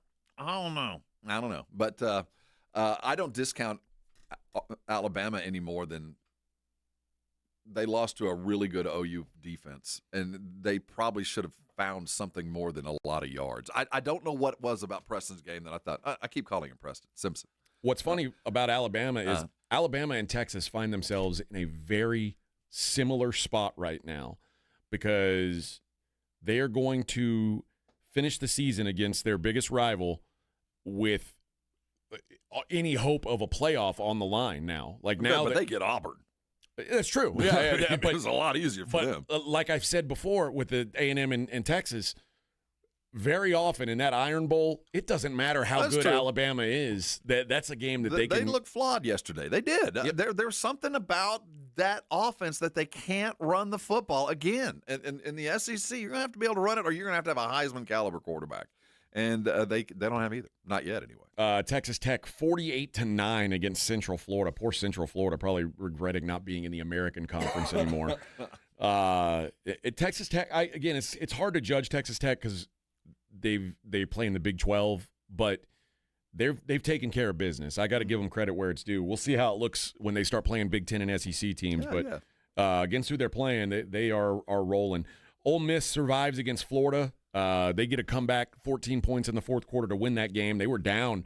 This was and Ole Miss has basically now guaranteed themselves a spot in the playoff. That was a hell of a win. I know they didn't pan out the way they thought, but Florida is still a talented football. They're not good, but they're talented, and they put it all together for 3 quarters. That was a good win from Ole Miss because they proved it on the ground. They ran the football.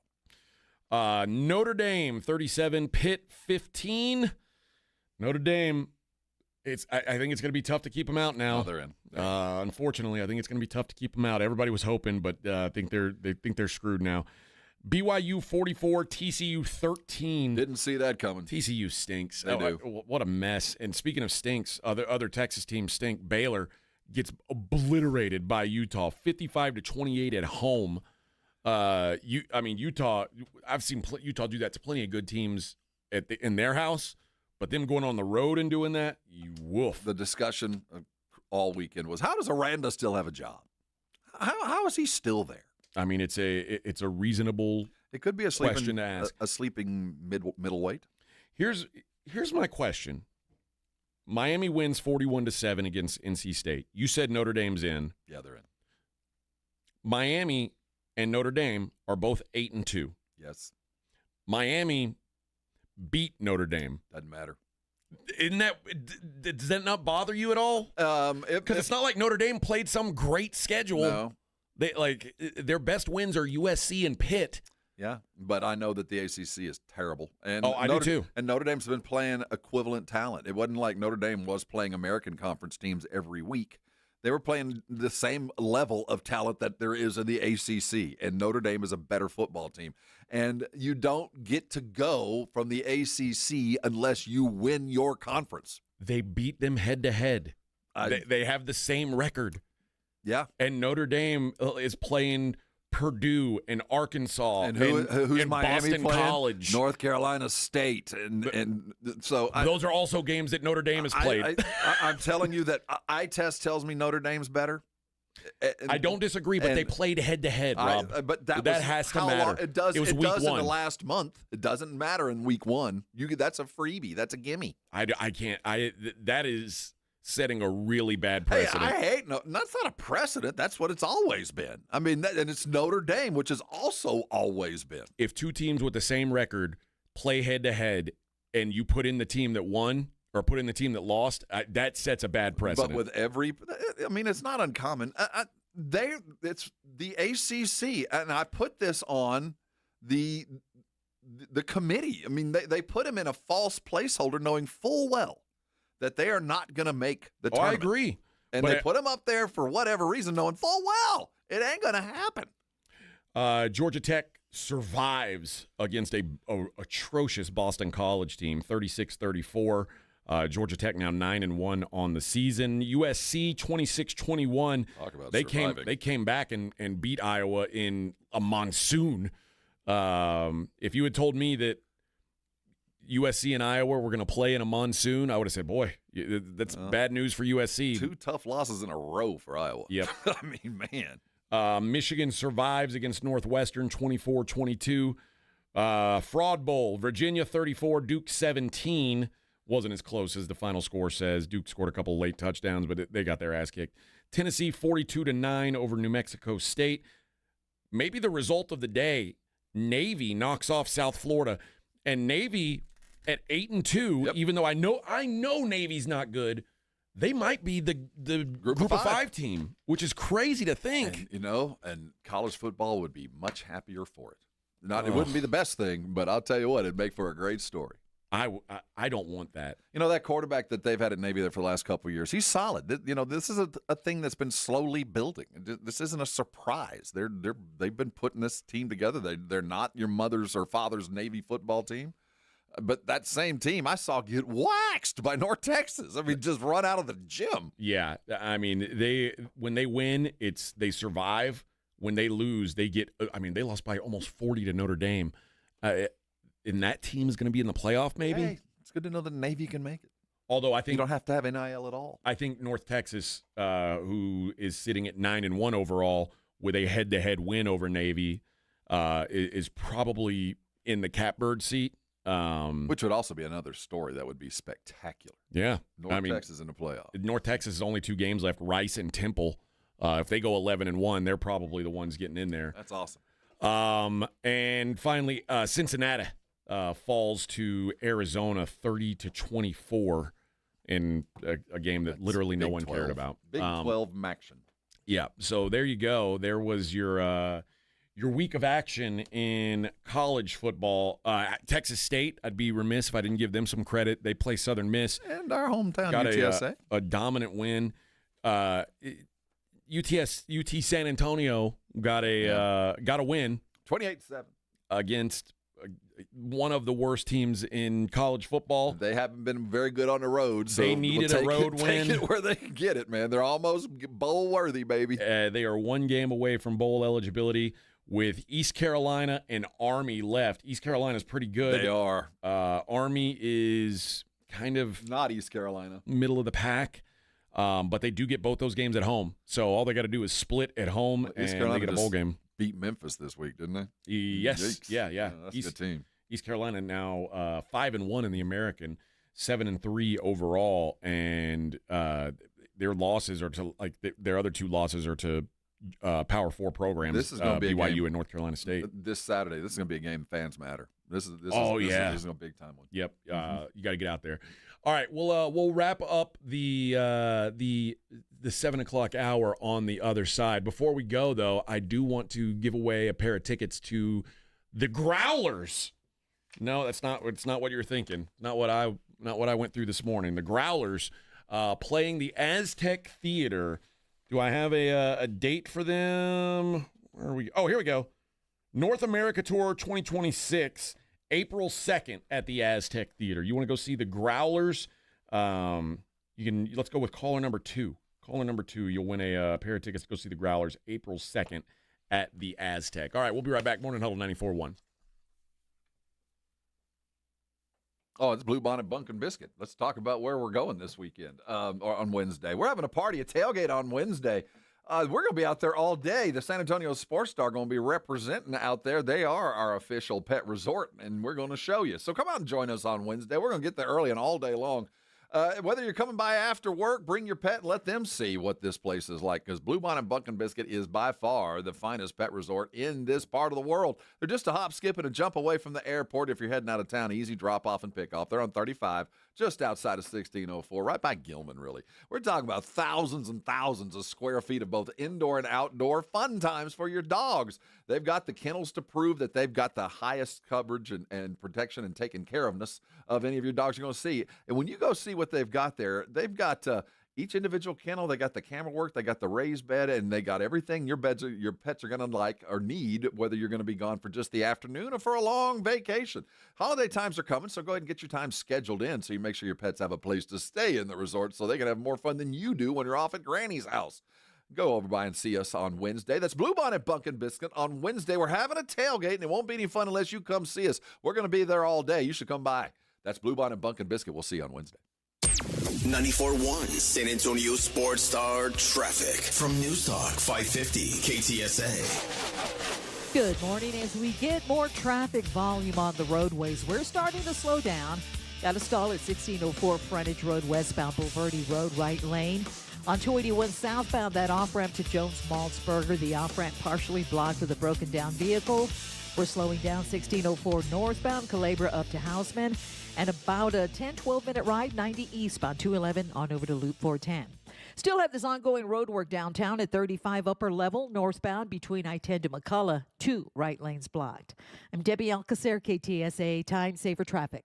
This report is sponsored by Progressive Insurance.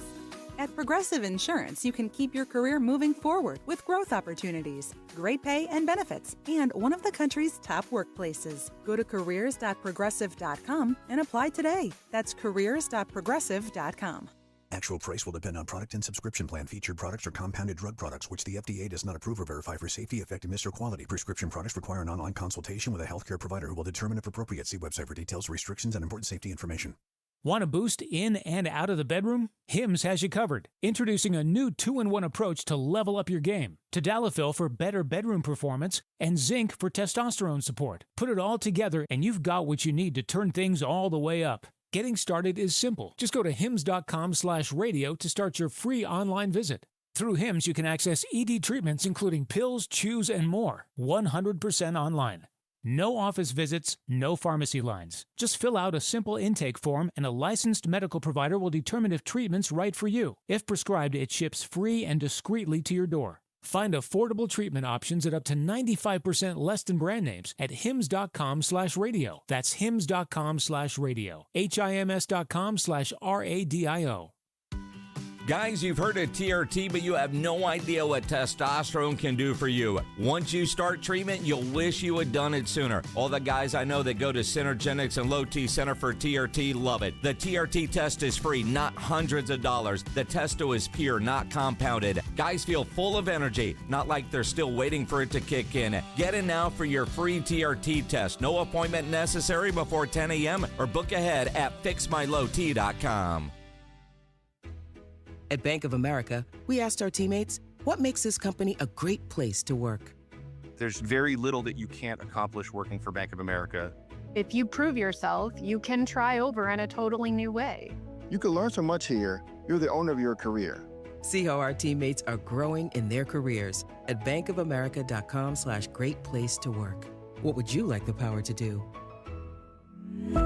Bank of America, proud to be an equal opportunity employer. Hi, my name's Jason Thompson. I've been representing people injured in traffic collisions here in San Antonio for more than 30 years. After a collision, I've spoken to many people who wanted to believe that the other driver's insurance company would be fair and they really didn't need an attorney. They thought that the insurance company would pay their medical bills and do the right thing. I wish that were true, but trying to go it alone is a big, big mistake. If you have been injured, please know the other driver's insurance company has adjusters and attorneys working against your interest. If insurance companies were trying to get to heaven, I'd be out of a job, gladly. That is just not the world we live in, though. Call me as soon as you can if you are injured in a traffic collision. I do not charge anything to review your case with you. I'll tell you what you need to do and what you should not do. If you want a smart and fair result, you'll need to make smart decisions along the way. And that is what I do. You and I will make smart decisions for you and your family, and we'll get justice and fair results. My number, 210-900-0400. That's 900-0400. Or go to my website, alawyerforus.com. It's a little quiet on the border these days. Illegal border crossings at an all-time low because Donald Trump and Senator John Cornyn have been fighting side by side to seal the border. Cornyn has led the charge in the Senate, funding more agents, more technology, and more miles of secure border wall, beating back Biden's border failures, taking the fight directly to the cartels. Cornyn stands with President Trump, voting with him 99% of the time, supporting Trump's nominees, confirming conservative judges who defend our Constitution, and together, Trump and Cornyn put America first. They've worked to keep our families safe and our border defended. Yep, it's quieter on the border now because real leadership gets results. Call and thank Senator John Cornyn, 713-572-3337, and tell him to keep delivering Trump's agenda. Paid for by Lone Star Freedom Project, LoneStarFreedomProject.com. Hi, this is Joe Reinagle. You're listening to the home of the Texas Rangers, 94.1 San Antonio Sports Star.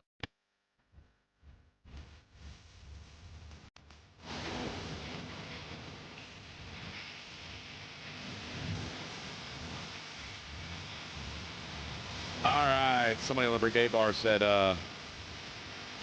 you think Arch Manning comes back?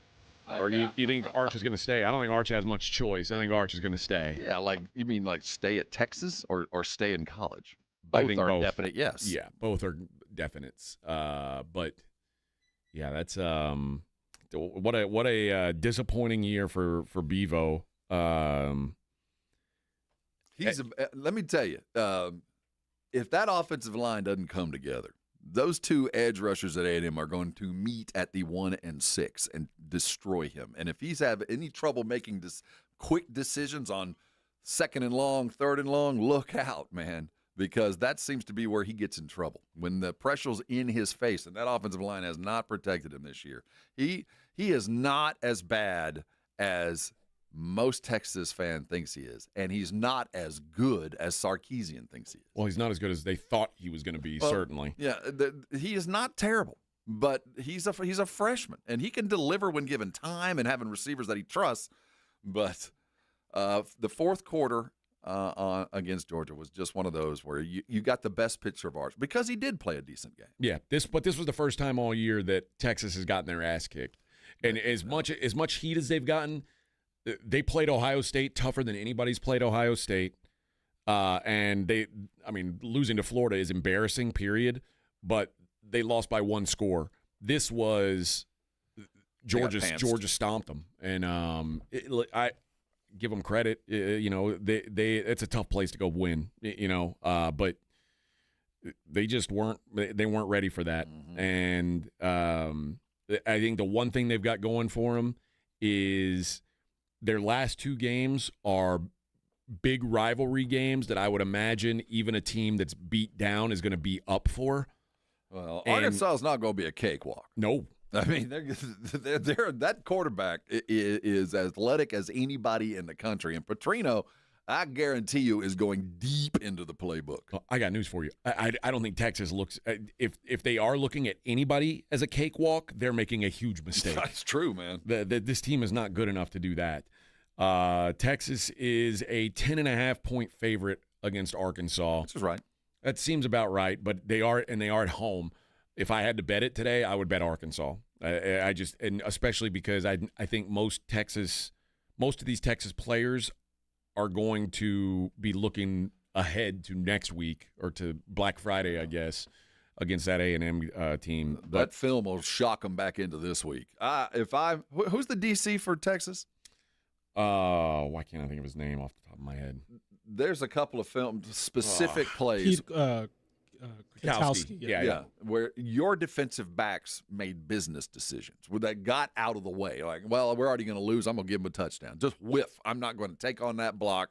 I'm going to step aside on a kick return. Just a flat out, I don't care kind of a play. Those are the things that really bothered me at the end of that game. They quit.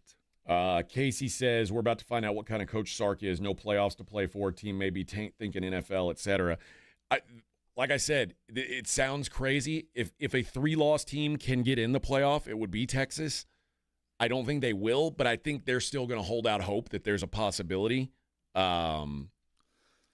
Texas, where Texas is right now, is exactly the reason why the SEC rejected the Big Ten proposal to both have 4 teams each. Right. Because the SEC believes most years we're going to go 60. We can get 5 or 6. And they look at Texas right now and say, even if they lose 3 games, 2 of the games that they have lost are to teams that are probably going to get a bye in the playoffs. Yeah. And they'll say, well, look who they're losing to. That's how good this is. And then if they're able to beat Texas A&M, they'll say they were the only team in the country that beat A&M. They deserve to be in. I don't think any of that's going to happen, but I think Texas still has to play every game like it could happen. Yeah, their first playoff game they lost, so now they've got 2 more to come up. Yeah. Alexander says Kirby Smart out Coach Sark. Kirby Smart seems to own Sark, although at least last year the games were competitive.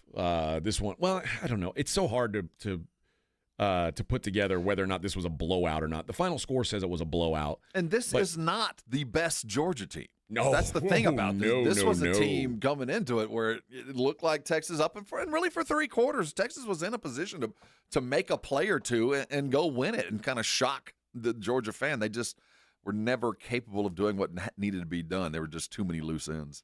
And C-Note said, Arch ain't been great, but I don't think he's trash.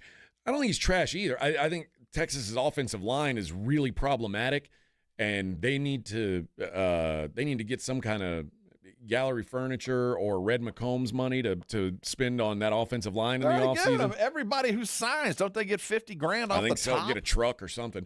But they need to find better ones. Well, that team is going to have trouble with Arkansas. They're going to have trouble with them. That team, that defense with a quarterback that can get to the edge, is going to have trouble because that Texas is a fast football team. I don't understand what happened to that defense. They should have been better, and they weren't.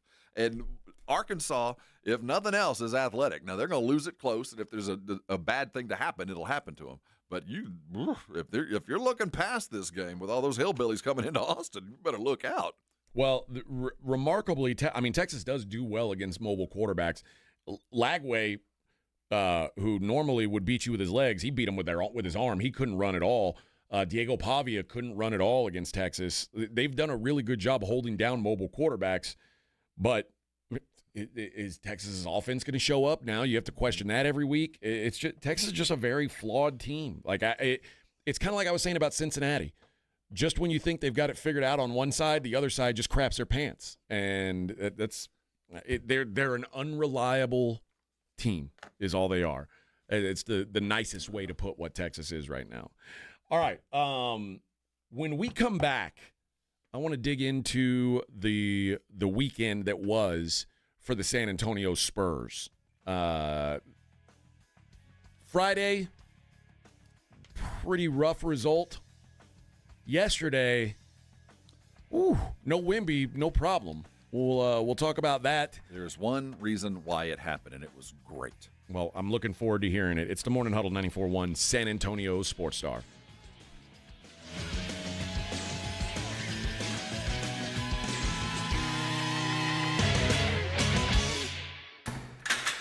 You're locked on the Morning Huddle with AJ Hoffman and Rob Thompson. KTFM Floresville. Nigel, why is there a giant turkey standing on my desk? That's Harold. Well, then whisper these words, Nigel. Deep fried. From all of us at Quarter Moon Plumbing, Heat, and AC, we hope your Thanksgiving is filled with food, family, and fellowship. We couldn't ask for a better community to be a part of. So thank you, and happy Thanksgiving from all of us here at Quarter Moon Plumbing, Heat, and AC. Quarter Moon Plumbing, Heat, and AC, 651-5899. License number TACLA 141074EM16004. This college football season, the Crunch Time Hero of the Week is brought to you by PorkRinds.com, the nation's premier hub for pork rind lovers everywhere. Each week, a college player will post on Instagram, and each share over a 2-week period equals a $1 donation to the Archer Foundation, which helps families who are dealing with DIPG, DMG, pediatric brain cancer. Giving back with the perfect snack to celebrate those big Crunch Time plays. Find your rind at PorkRinds.com or find Southern Recipe pork rinds at H-E-B. This report is sponsored by Progressive Insurance. At Progressive Insurance, you can keep your career moving forward with growth opportunities, great pay and benefits, and one of the country's top workplaces. Go to careers.progressive.com and apply today. That's careers.progressive.com. Davis Law Firm secures important verdicts and settlements for Texans hurt in a car, truck, or 18-wheeler wreck. Many in the millions of dollars. No case is too big or too small. And remember, there's no fee unless we win. So if you want more, call the Fours. Davis Law Firm San Antonio, 444-4444. Running a business means wearing multiple hats. So if you're like me, you probably started out using your personal phone, taking client calls and texts nonstop. As my business grew, I needed something smarter. That's when I switched to Quo, the #1 business phone system. Quo works right on your phone or computer. No carrying 2 phones, no clunky landline, just one easy app you can try for free. Your team can share one number and handle calls and texts together like a shared inbox. Any teammate can jump into the conversation so customers get faster responses. And Quo's AI assistant summarizes your calls and responds to customers 24/7, so you never miss a lead or opportunity. All this starts at just $15 a month. That's basically 2 coffees. You can even keep your current business phone number. Find out why 90,000 businesses trust Quo. No missed calls, no missed customers. Try Quo for free at quo.com/sports. That's quo.com/sports to try Quo free. QUO.com/SPORTS. Have pain? Have chronic pain, low back pain, knee pain, neck pain, or shoulder pain? I can help. I'm Dr. Torres at the Institute for Functional Health, and we get to the root of your pain. We don't just give pain medications, we do the proper investigation to see what is the root cause, and it's covered by your insurance. Reduce your medication, avoid surgery, and get rid of pain for good. Call for your free evaluation. I'm Dr. Torres at the Institute for Functional Health, where we get to the root cause of your problem. 210-468-1891.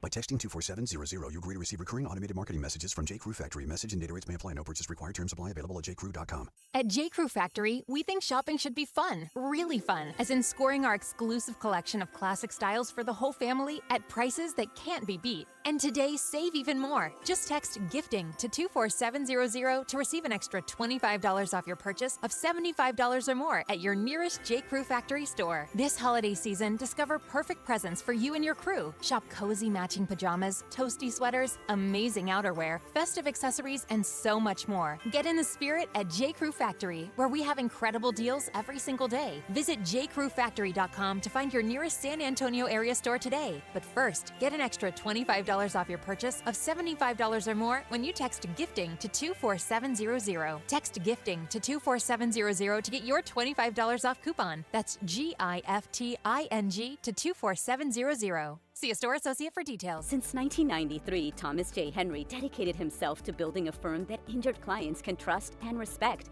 A firm backed by a track record of success and commitment to our clients. If you've been injured, trust Thomas J. Henry, San Antonio, Texas. SportsCenter is brought to you by Buyers Barricades, the Texas authority in barricade rental. BuyersBarricades.com. 94.1 San Antonio Sports Star traffic from News Talk 550 KTSA. Good morning. We do have a closure on Flores Street in both directions, northbound, southbound. That stretch between Lone Star Boulevard to East La Chapelle, where there was an accident where a vehicle hit a light pole. We've got downed power lines. Again, this is on Flores Street, northbound, southbound, Lone Star Boulevard over to East La Chapelle. 1604 westbound, the off-ramp to 281. That wreck just cleared, and I-10 westbound just past Wurzbach. Vehicle fire has been extinguished. Still have that stall now off to the right shoulder. I'm Debbie Alcacer, KTSA, Time Saver Traffic. South Texas home of the Dallas Cowboys. 94.1 San Antonio Sports Star. Monday night at 7:15 p.m. After a bye week, the Cowboys are center stage on Monday Night Football for the second time this month. This time in Sin City, taking on the Las Vegas Raiders at Allegiant Stadium. Pre-game at 6. Presented by AA Best Bail Bonds, the Davis Law Firm, Hornitos Tequila, Connecticut, and Jim Beam. 94.1 San Antonio Sports Star. South Texas home of the Dallas Cowboys. San Antonio Sports Center. San Antonio Spurs snapped their two-game Warriors losing streak with a 123-110 win over the Kings yesterday. Wemby was out nursing a calf. De'Aaron Fox filled the gap, 28 points and 11 assists. The Spurs had 38 assists on the game.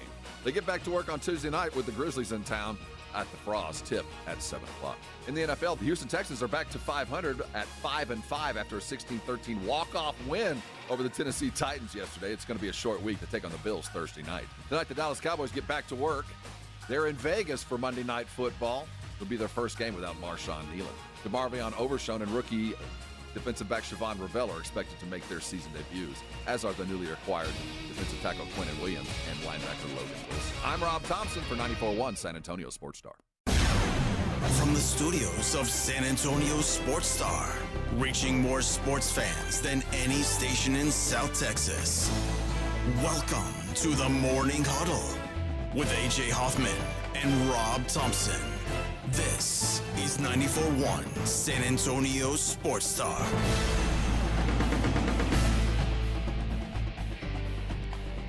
All right, 8:02 on the Morning Huddle, 94.1 San Antonio Sports Star. Man, that was an underrated moment, I think, last night when Jamison Williams got that 15-yard penalty and they missed the extra point because it was so windy. Another one was when the Chiefs missed their extra point against Denver, and Denver was able to go down and tie the game instead of forcing them to try to score a touchdown there. The Chiefs should have won that game had it not been. Harrison Butker kind of stinks. He's accustomed to kicking in bad weather. It's not like this is an indoor kicker. He flubbed it, man. They played good enough to win against a very average to good football team. But at the end of the day, I didn't think they deserved the win. No. I mean, they lost to a better team, but they played close enough. But they're games in history that you just assume they'll win. Well, it's a close game at the end. Who's going to win? Chiefs. Last year they were 11-0 in one-score games. This year 0-5. Yep. It is finally returning to the mean. All right. The NBA, Spurs had a couple games over the weekend. One Friday, and we figured, they'll bounce back from that first loss to the Warriors. We'll see the best of the Spurs on Friday, and we saw good Spurs. It just wasn't the best of the Spurs. The league decided that this was the baptism. This was the old dudes showing up and going, yeah, you think you're good, but when you play in the NBA, being really good ain't enough. You got to get through 8 of us, and 3 of us wear stripes. The refs inflicted the NBA old dude game on the Spurs 2 consecutive games. They allowed the Golden State Warriors to initiate contact and not pick up fouls, to initiate contact and draw fouls like Steph did. They let a savvy team go savvy on the Spurs. And to the Spurs, They didn't come back. They didn't fight through it, and they went through a lesson, the likes of which I guess every young team has to go through. See, I that game didn't feel. I mean, they shot basically. I mean, the Spurs shot one more free throw than the Warriors did. I actually thought it was a well officiated game. They were calling the front line dudes 1 and 3. They were calling 1 and 3 fouls. They were calling. They were letting Draymond dictate pace, dictate the lane when he was in there. And it's incumbent upon the Spurs, when you're playing a team like that, man up and dominate in the paint. And they didn't. And they missed free throws. And they missed on opportunities. I think it's important, though, to remember that's what playoff basketball looks like. I'm not mad at the Spurs because they played a competitive basketball game when the reffing and all what they went through on Wednesday night came back. The expectation was, Golden State's got their win, they got their split, and then the refs and the teams, everybody going to go, hey, here's your homer against Golden State. That wasn't the case. That Golden State went home, had good breakfast, and worked out and got ready for Game 2 and went at the Spurs like it was playoffs. It was a good experience, and the Spurs, I think, learned probably more lessons in the losses than they would have in the wins, because it showed yesterday. Without Wemby, they had 20 assists in the first half, 18 in the second half. Think about why they lost on Friday. First of all, they forgot about Wemby. My God, let him take that last shot. I don't care what De'Aaron's doing. You got Wemby. Take the shot. But apart from that, they shared the ball better than they have all season long, because they knew it was going to take that to kind of get themselves back on track. They came out, no Wemby, said, De'Aaron's going to take us to the promised land. Everybody else just keep passing the ball and good things will happen. And they had a 14-point lead all game. Yeah. I mean, it got skinny. It never felt close. Yeah, it got skinny, but they dominated a team that, quite frankly, doesn't care.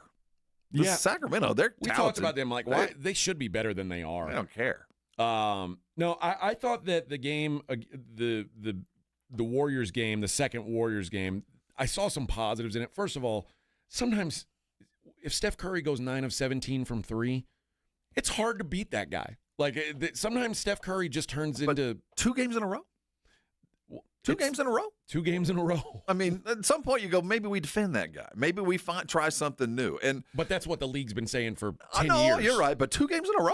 2 road games? I mean, that was galling, and a lot of that was Steph Curry just being superstar and getting superstar treatment. But you're going to have to get through that. It was a master's class in what it takes to be an NBA champion. And they got 2 straight games of it and got a little playoff atmosphere for it and got their ass kicked twice. What I liked in the Friday game against the Warriors was and really it led into the Sunday game, De'Aaron Fox is getting a lot more comfortable. And De'Aaron Fox played really well against the Warriors in their second game.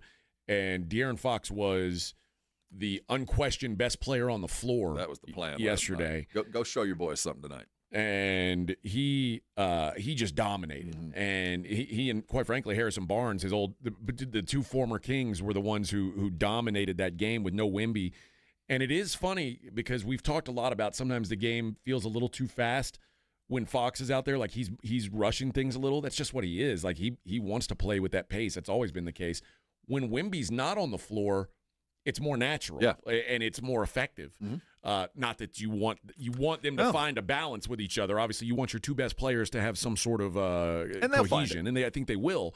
But the best version of Fox is what you see last night when there's no limiter on him. He can just go, and the paint's open. He can get to. He had the lane all night long, and he was a giving player. He had 28. What was it? 28. I think he had more than that. I might be wrong, but yeah, I thought it was he had the more assist number. Yeah, he went 28 and 11, and the 11 assists were natural assists. He never took a shot that he didn't need to take. The shots he took were effective, but when there was somebody open, he gave the ball up. He was a willing passer, and to their credit, it caught on. Everybody was that way. I was astounded at the end of the first half to see it, and there was a very specific play where I thought, well, when they kicked to Sohan for his second 3, the first one you're like, well, okay, and then they gave him another chance because that was the play, that was the draw, the drive, and the deliver, and he did it. And then Sohan hit the 3, and I thought that's the purest form of the Spurs basketball without Wemby that can be played. Good to better, and they did it. The other thing about Fox is, I don't know if this is sustainable, but if Fox is going to be a 38% three-point shooter, getting him might be even more of a coup than we thought. Because one of the knocks on Fox is he's not a great shooter. I don't think it's sustainable. Okay. It was a nice game, and I do think he he's did it against the Warriors, too. I think he's a 30 to 35% three-point shooter. He's a career 33% shooter. Yeah, see, there you go.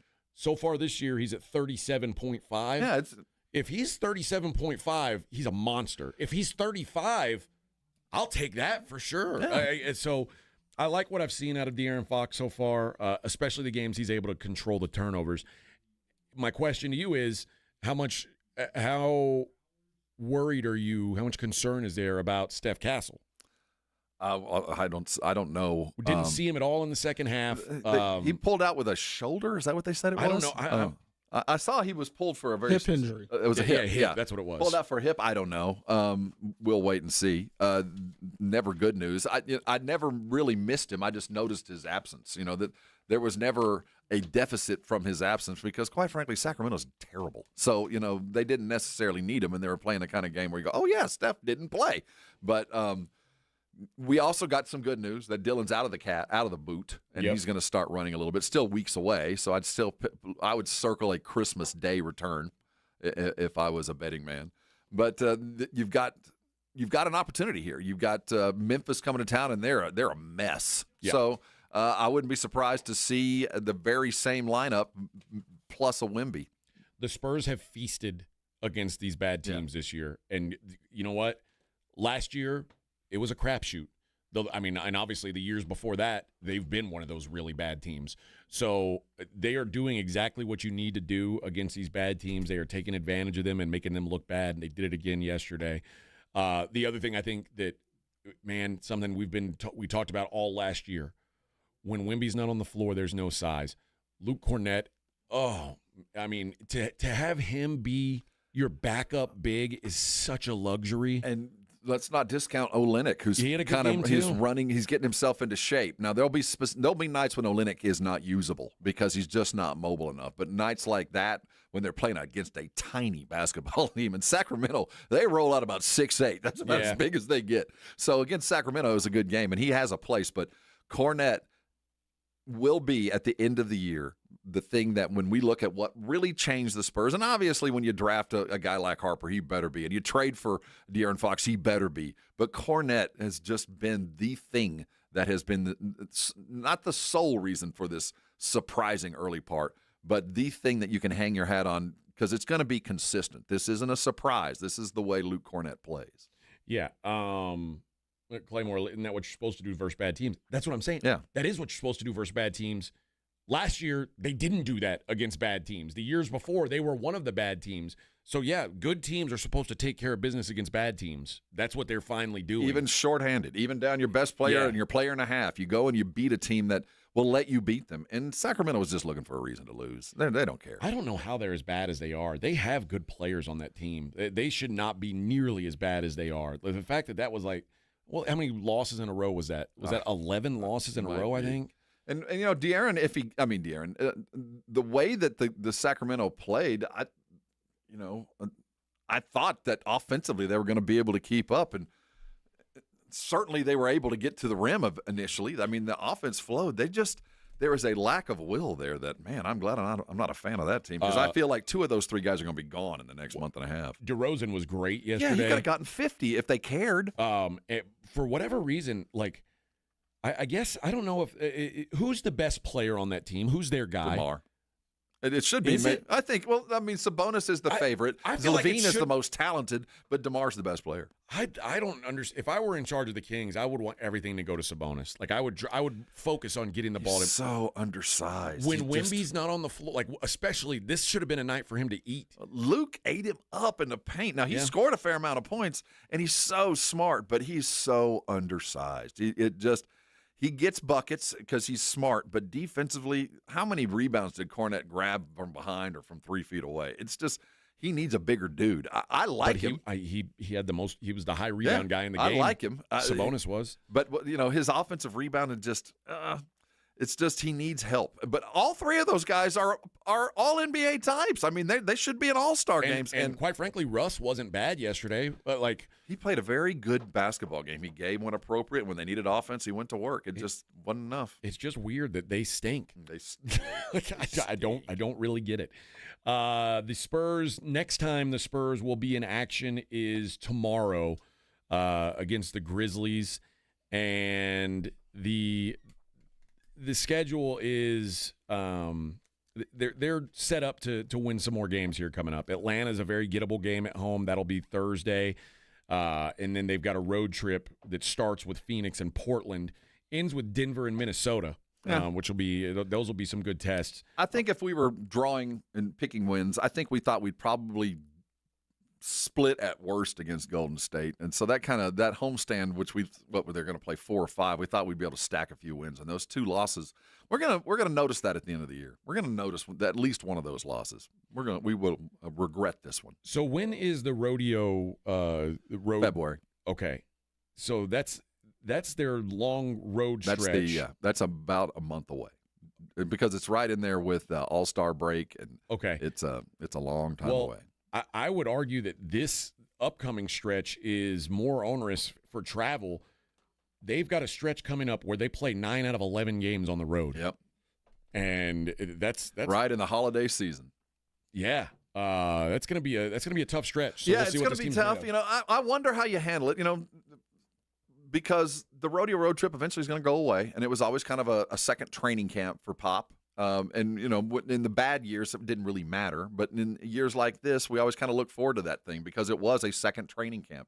Now they get 2 training camps. They get this one before Christmas, and they get one right after the All-Star, or right during the All-Star break, where they can go away and just kind of focus on the game. All right, we'll be right back. We'll continue Spurs talk, and we got some Cowboys to talk. It's the Morning Huddle 94.1. South Texas home of the Dallas Cowboys. 94.1 San Antonio Sports Star. Monday night at 7:15 p.m. After a bye week, the Cowboys are center stage on Monday Night Football for the second time this month. This time in Sin City, taking on the Las Vegas Raiders at Allegiant Stadium. Pre-game at 6. Presented by AA Best Bail Bonds, the Davis Law Firm, Hornitos Tequila, Connecticut, and Jim Beam. 94.1 San Antonio Sports Star. South Texas home of the Dallas Cowboys.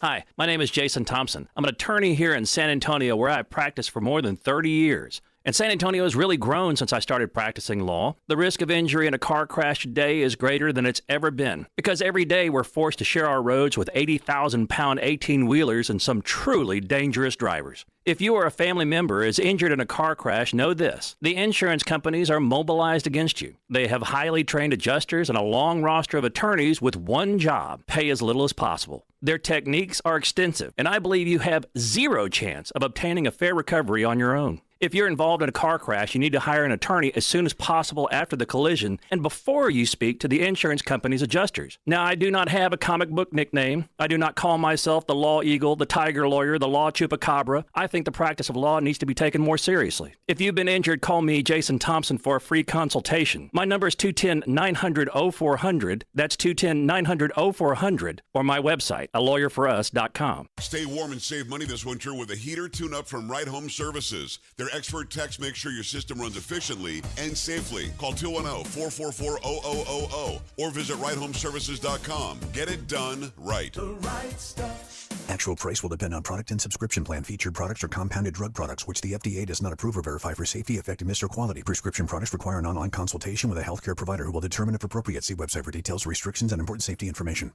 Want a boost in and out of the bedroom? Hims has you covered. Introducing a new 2-in-1 approach to level up your game. Tadalafil for better bedroom performance and zinc for testosterone support. Put it all together and you've got what you need to turn things all the way up. Getting started is simple. Just go to hims.com/radio to start your free online visit. Through Hims, you can access ED treatments including pills, chews, and more. 100% online. No office visits, no pharmacy lines. Just fill out a simple intake form and a licensed medical provider will determine if treatment's right for you. If prescribed, it ships free and discreetly to your door. Find affordable treatment options at up to 95% less than brand names at hims.com/radio. That's hims.com/radio. HIMS.com/RADIO. Introducing the new ESPN Fox One bundle. Unlock all of ESPN and all of Fox One with one unbeatable price. Catch the biggest games, college football, NBA, NHL, and more on ESPN. Stream your faves, Big Noon Saturday, the World Series, and NASCAR on Fox One. All for just $39.99 a month. That's 20% off. The ESPN Fox One bundle. Offer valid for eligible subscribers only. Access content from each service separately. Savings compared to purchasing both plans separately. See stream.espn.com for complete terms and conditions. Protect your home and auto by bundling them with Progressive, and you'll have a little less to worry about. But we know you'll find other things to worry about. Like that text you just got from your boss. Hey, call me when you get a sec. Hey, call me when you get a sec. Hey, call me when you get a sec. Oh, hey, call me when you get a sec. Yeah, this is bad. Oh, well, at least you protected your home and auto with Progressive, so you don't have to worry about that. Progressive Casualty Insurance Company affiliates and other insurers not available in all states.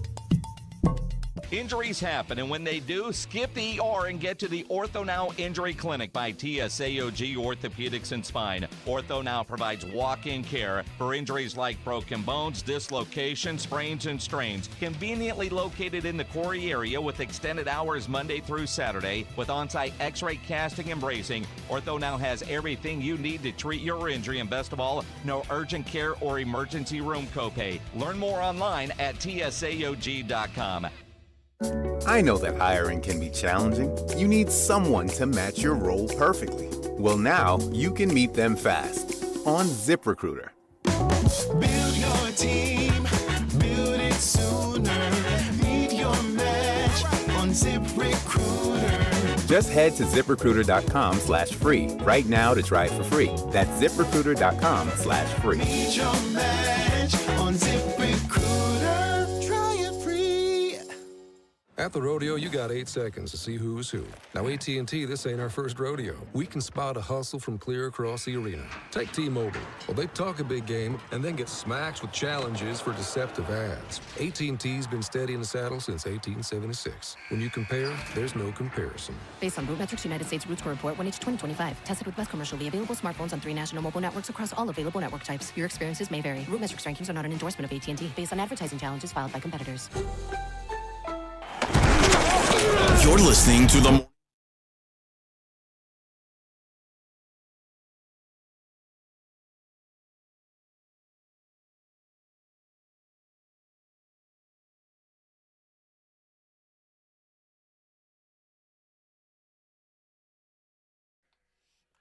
Oh, yeah! Bum, bum, bum, bum, bum. Ba-da-dum, bum, bum. Is this the theme from Portlandia? Is it? I don't know. I don't think so. I don't know. Hey, good morning, everybody. It's 8:22 on the Morning Huddle. We'll talk to Jeff Traylor coming up at 9 o'clock. He's probably in a good mood. We'll do losers here pretty soon. Kara Charlotte.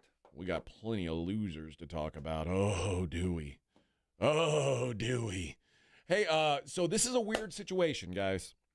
Normally, when we play The Stat Is Right, we are already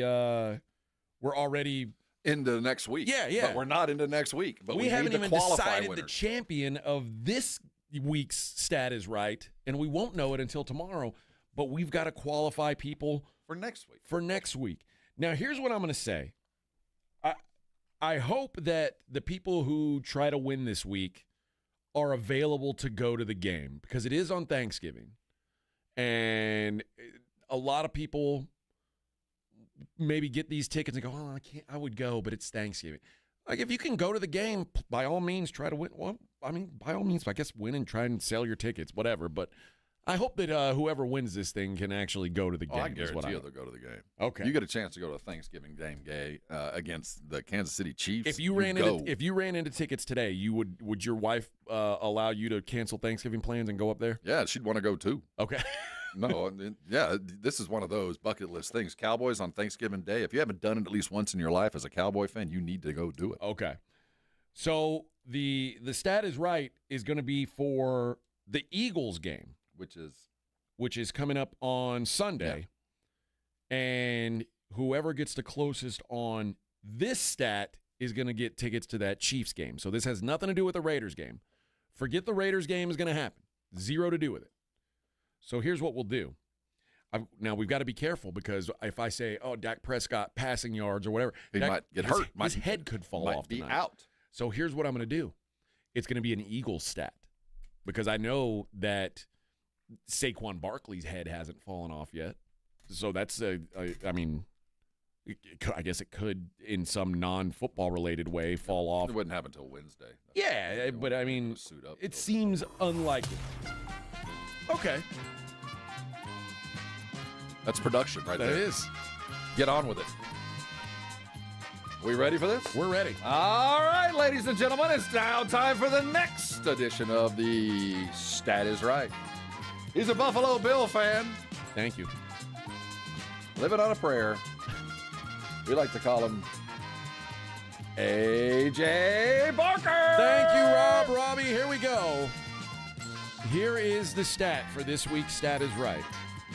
All right, lower the music a little, Edwin. All right, thank you. I've got to be able to hear. I've got to hear myself think. All right. Saquon Barkley. Been a letdown, really.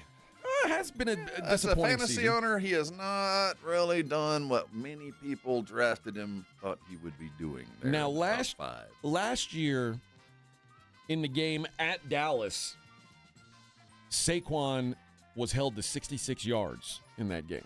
66 yards. Now, the game in Philly, he ran for 167. That was the last game of the season, at least his last game of the season, regular season. And 167 is a lot of rushing yards, a lot. This year, now remember, the Eagles have already played the Cowboys once. They've already played that game in Philly. We have a sample. 60 yards rushing for Saquon Barkley. And quite frankly, he's only broken 100 yards once this whole season. And the Cowboys have improved their defense 3-4-fold since that, at least by talent. We got DeMarvion going to be back by that time. What's 0 times 4? That's what I'm saying. Well, I mean, there might be 0.0. Then you got the Kenny Clark, and you got Quinnen. You got all kinds of stuff going on there, so it might be even more difficult. Or the Cowboys' defense is as bad as we think they are, and Saquon runs wild like he's due. So I think you've got an interesting stat there with Saquon Barkley. Do the Cowboys hold him down? Saquon Barkley rushing yards against Dallas. Let's go with caller number 6. You will be the first contestant on this week's The Stat is Right for a chance to win tickets to the Kansas City Chiefs Thanksgiving Day in Dallas. What a game that'll be. And quite frankly, hey, man, you got a chance to beat them even. I mean, who knows? Who knows? The Chiefs look gettable, so it should be at least a fun time going up there and seeing that game on Turkey Day. All right. Let's do this, Rob. Let's give ourselves some let's go to break. We'll give ourselves some windows to play losers and make sure we get out in time so we can talk to Coach Traylor at 9 o'clock.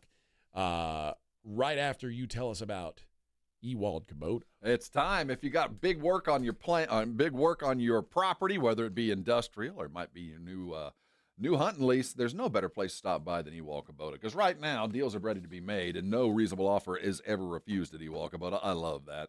So they know as you walk in the building that the sale's just the beginning. They know that parts and service are going to keep you coming back because that's what they really specialize in. They know that Ewald's the Kubota name is going to stand for quality, but you know who stands with Kubota, and that's Ewald. And you get everything you need under one roof. Whether you order online or you need your parts or you stop by, they've always got what you need. If you're renting and you got something going on your job site and you need some help, they're always available to you. They drop off, they pick up. And if it's time to buy, great financing available right now with your tractors at Ewald. So if Papa's always wanted a brand new tractor in the barn and you're heading around Christmas, there's a great opportunity right now with great credit. You can get a tractor in your house very, very easily. If you're looking for hay balers, and right now they're doubling warranty on the balers. If you're looking for a brand new ATV to head out on your lease or just to take care of your property, Right now, financing available on the very best things on the market. You get what I'm talking about? There's never been a better time to go take care of your property with the right equipment. I'm talking about dependable, worthwhile equipment that Kubota brings with the Ewald name on it. Head by to any of the Ewald Kubotas around South Texas and get yourself that brand new RTV. I'll say it again, from the Texas coast to our hill country, they're Ewald Kubota. They are certainly your Kubota dealer. 94.1 San Antonio Sports Star traffic from News Talk 550 KTSA. Good morning. Looks like we've got a new trouble spot. Loop 410 westbound approaching Somerset. This accident quickly got moved off of main lane. It's off to the right shoulder. A little bit of stop and go from Palo Alto. Again, that just occurred.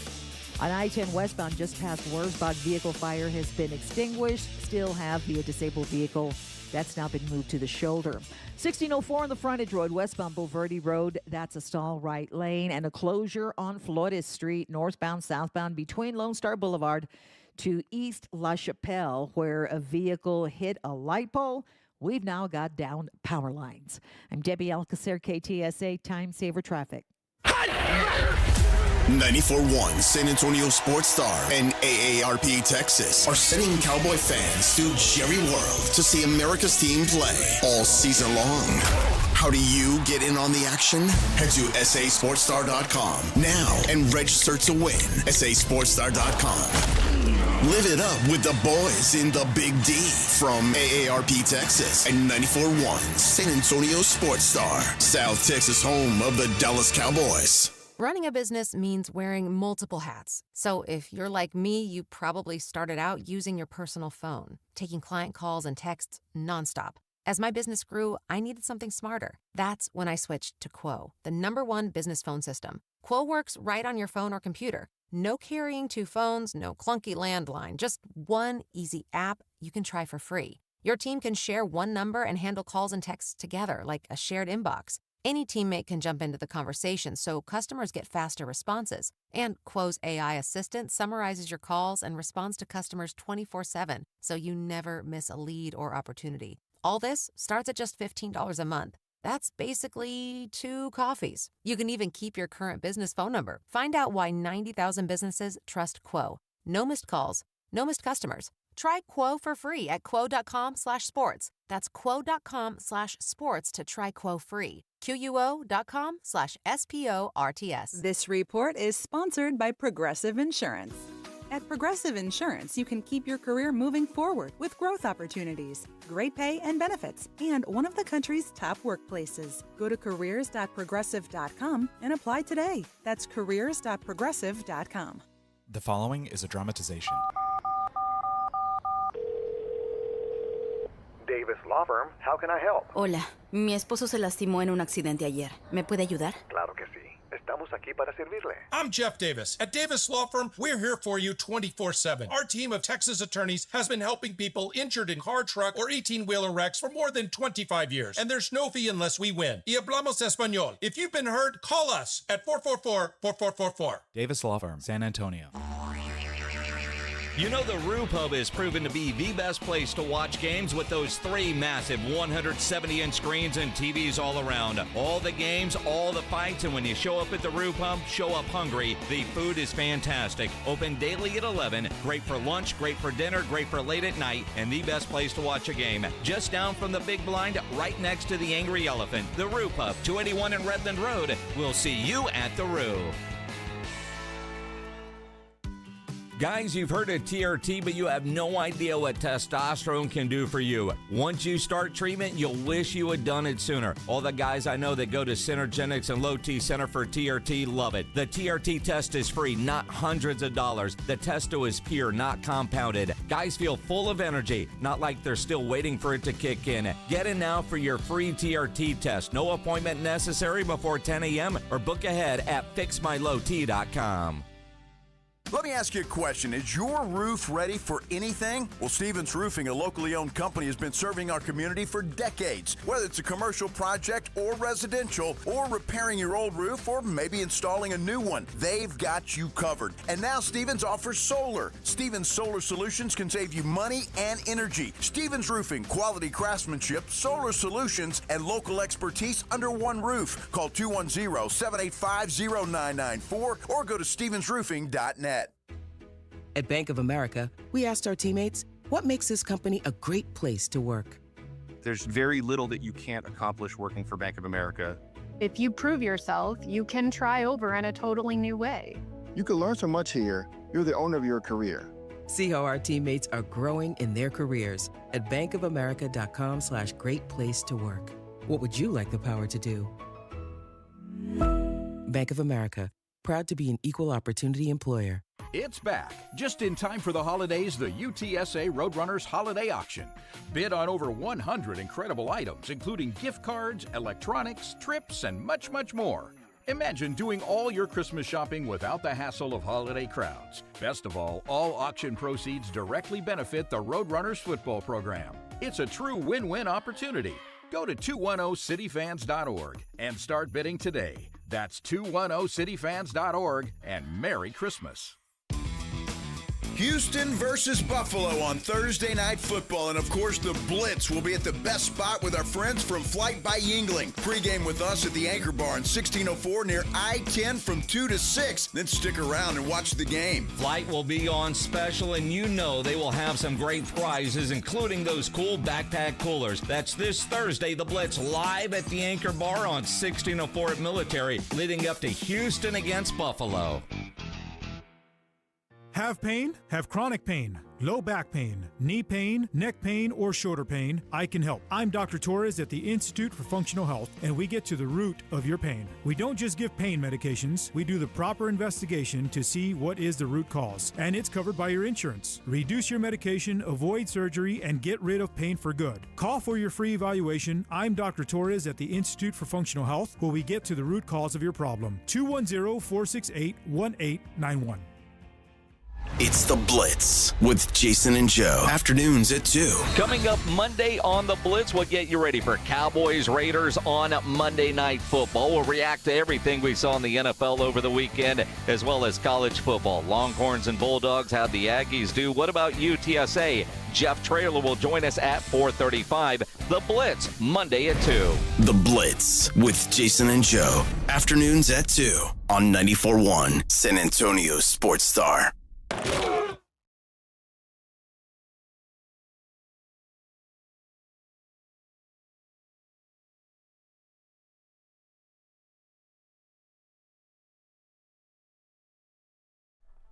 Hey, good morning.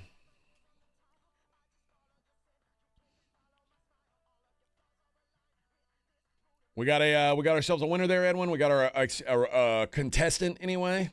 Alexandra Valverde. Oh, really? Is that the Alexandra from the Brigade Bar? Yep. All right, Alexandra. Congratulations. Where would you come in at? 84, my guess. I'd probably go a little higher. Okay. He's only broken, I think he's only broken 90 even twice. She guessed 86, by the way. Yeah, that's a good guess. Might be right there. I'd be right there between, right there, under 100, but right in there. I think I like that number. All right. Let's one of my favorite segments every week is where we take a look at the people who failed over the weekend, and we like to call it the losers. You lose. You are such a loser. You're a bona fide schmuck. Time now to find out who blew it this weekend. The losers. You bunch of losers! Look who's back. It's the loser. I'm going back to a better class of losers. With AJ and Rob on 94.1 San Antonio Sports Star. Hello, losers. Hello, losers. Not you guys, obviously. I take great pleasure in this one. Do you? Yeah, I do. You got some? I take some great pleasure. Well, I'll let you lead it off. It's a long then. time in coming. Not a loser, but he is today, Pat Mahomes. Oh, well, you know what? I give Mahomes credit. He took all the blame. He stood up there and took the bullets. And he, of all the people who can take it and know full well that he deserves it, but is far better than that. It's just that it feels like, we talked about it earlier, 11-0 in one-score games last year, 0-5 in this one. That and it's not all his fault. His skill set is still pretty high, but he sits right now on an average football team. And I got to be a little bit better. And they would be so much worse without him. They'd be so much worse without him. I mean, think about what they would be without him. So the credit is there that he's lifted them this far. But Mr. Mahomes, for the first time since you resided somewhere in, Moore Hall in Lubbock, Texas, you're a loser. Man, my goodness. I hope so. I hope he stays losing. How great would it be if the Chiefs didn't make the playoffs? The football world is less when they're not there, but it's certainly nice to see some new blood. What? I'll give you that. It is less. It's kind of like when USC isn't great in football, or Michigan. You don't necessarily root for them, but you want them to be out there as a foil. And Kansas City has certainly been part of our football lives for 5-6 years now. I was so happy that window where the Patriots were just garbage. Oh, yeah. It was like when the Patriots finally missed the playoffs and they were bad for several years. That was like, I had a lot of joy in my life. I did. I would have a lot of joy if the Chiefs would just fall into obscurity. But by the Patriot numbers, we get 10 more years of Mahomes if we're going to do the Brady thing. So there's still a lot more coming. But right now, as we sit, Pat, it's hard to believe, but you sit in the loser pile. Manny says, how about giving credit to the Broncos for kicking their tail? I do give them credit. Well, first of all, they had a walk-off field goal to kick their tail, a walk-off field goal at home. I don't know that that's a tail kicking per se. Broncos fan is really ahead of their skis here. Like, we got to stop with this. Again, their defense is like playing 12 dudes. They do fly to the ball, and it is a very tough out. But the reason that it's not tougher is that offense is boring. Yeah, I'm just not. I'm not there. Like the Chiefs are their second best win of the season. They won at Philly, which was a good win. But they win every game by the skin of their teeth, with the exception of obliterating the Cowboys. And most of the teams that they've beat are just garbage. Like they were all out to beat the Raiders. Like we got to stop with this Broncos love. Bo Nix stinks still. I don't care what anybody says. He's getting better by the week. No, he's not. Yeah, he is. No, he's not. He's getting better. He's a bad player. He's not a bad player. He's on a good football team. He just doesn't do the dumb things, which is a hard thing to teach a young quarterback. Don't do anything stupid.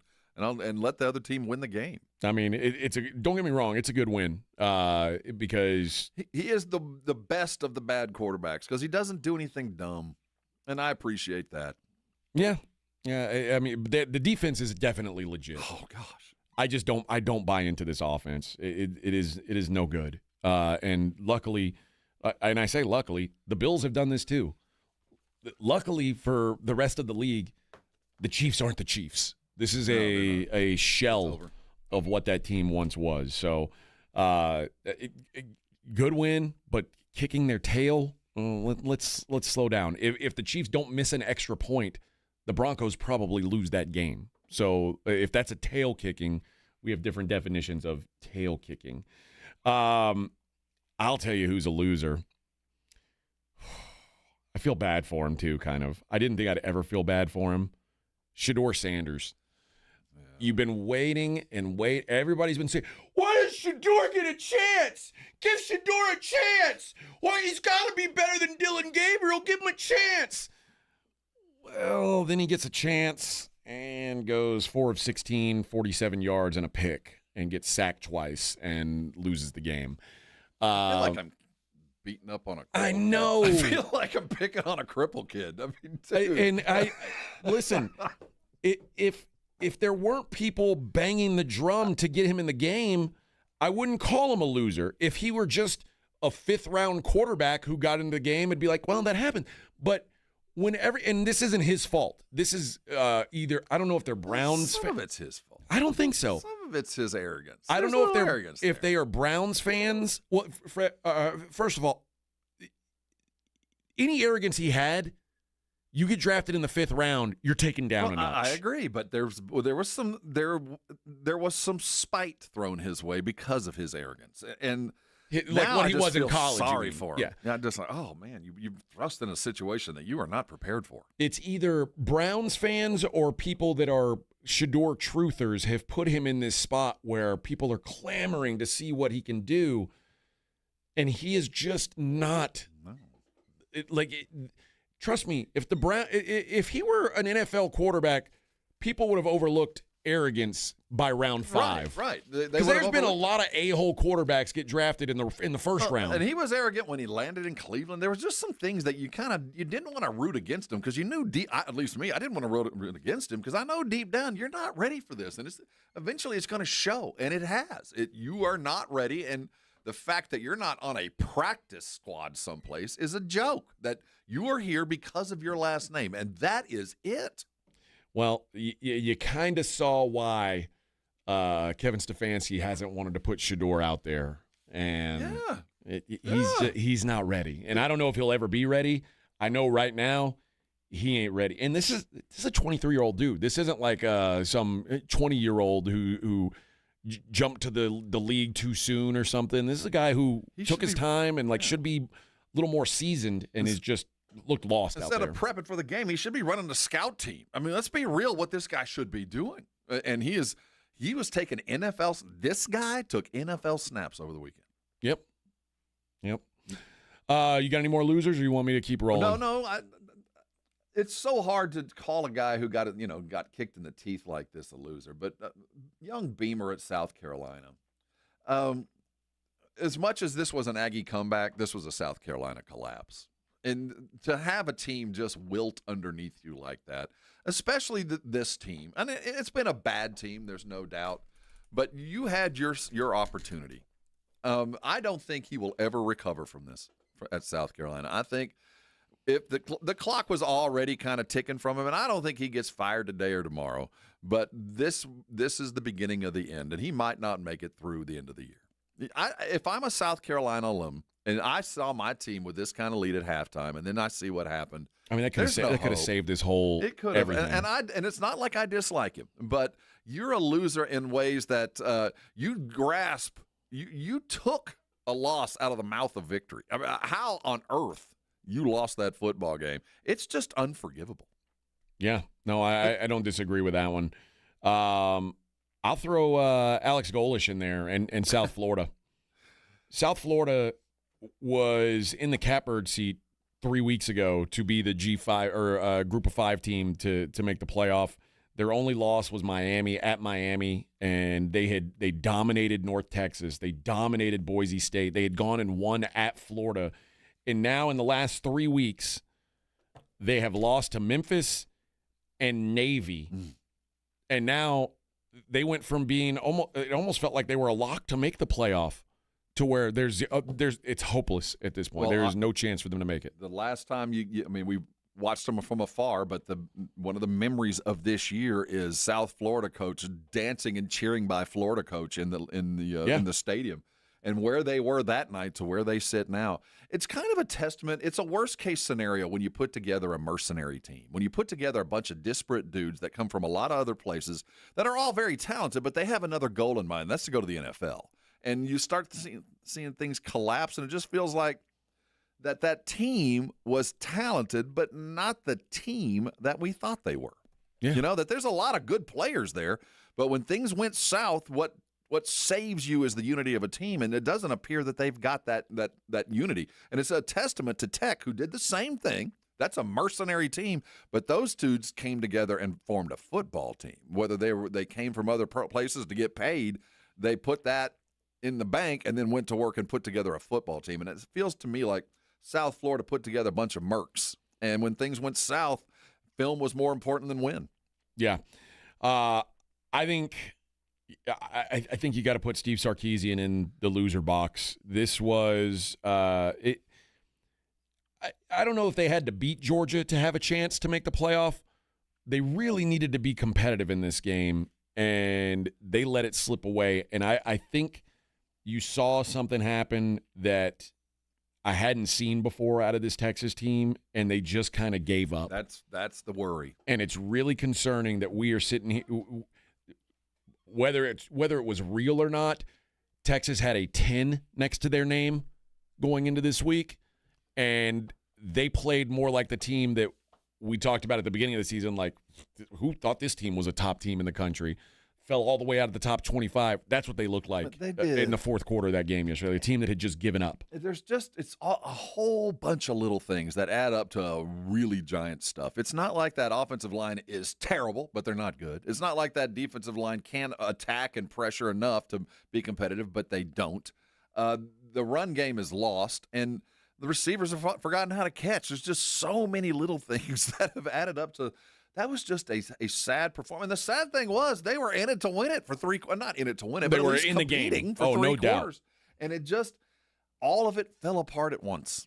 Every bad thing was magnified in the fourth quarter. That, everything about the season from Arch's ineptitude to Arch's really playing pretty well all in the same game. You had receivers dropping balls. It was just, Sark is going to have to do some soul searching. No one should be fire Sark. This is stupid.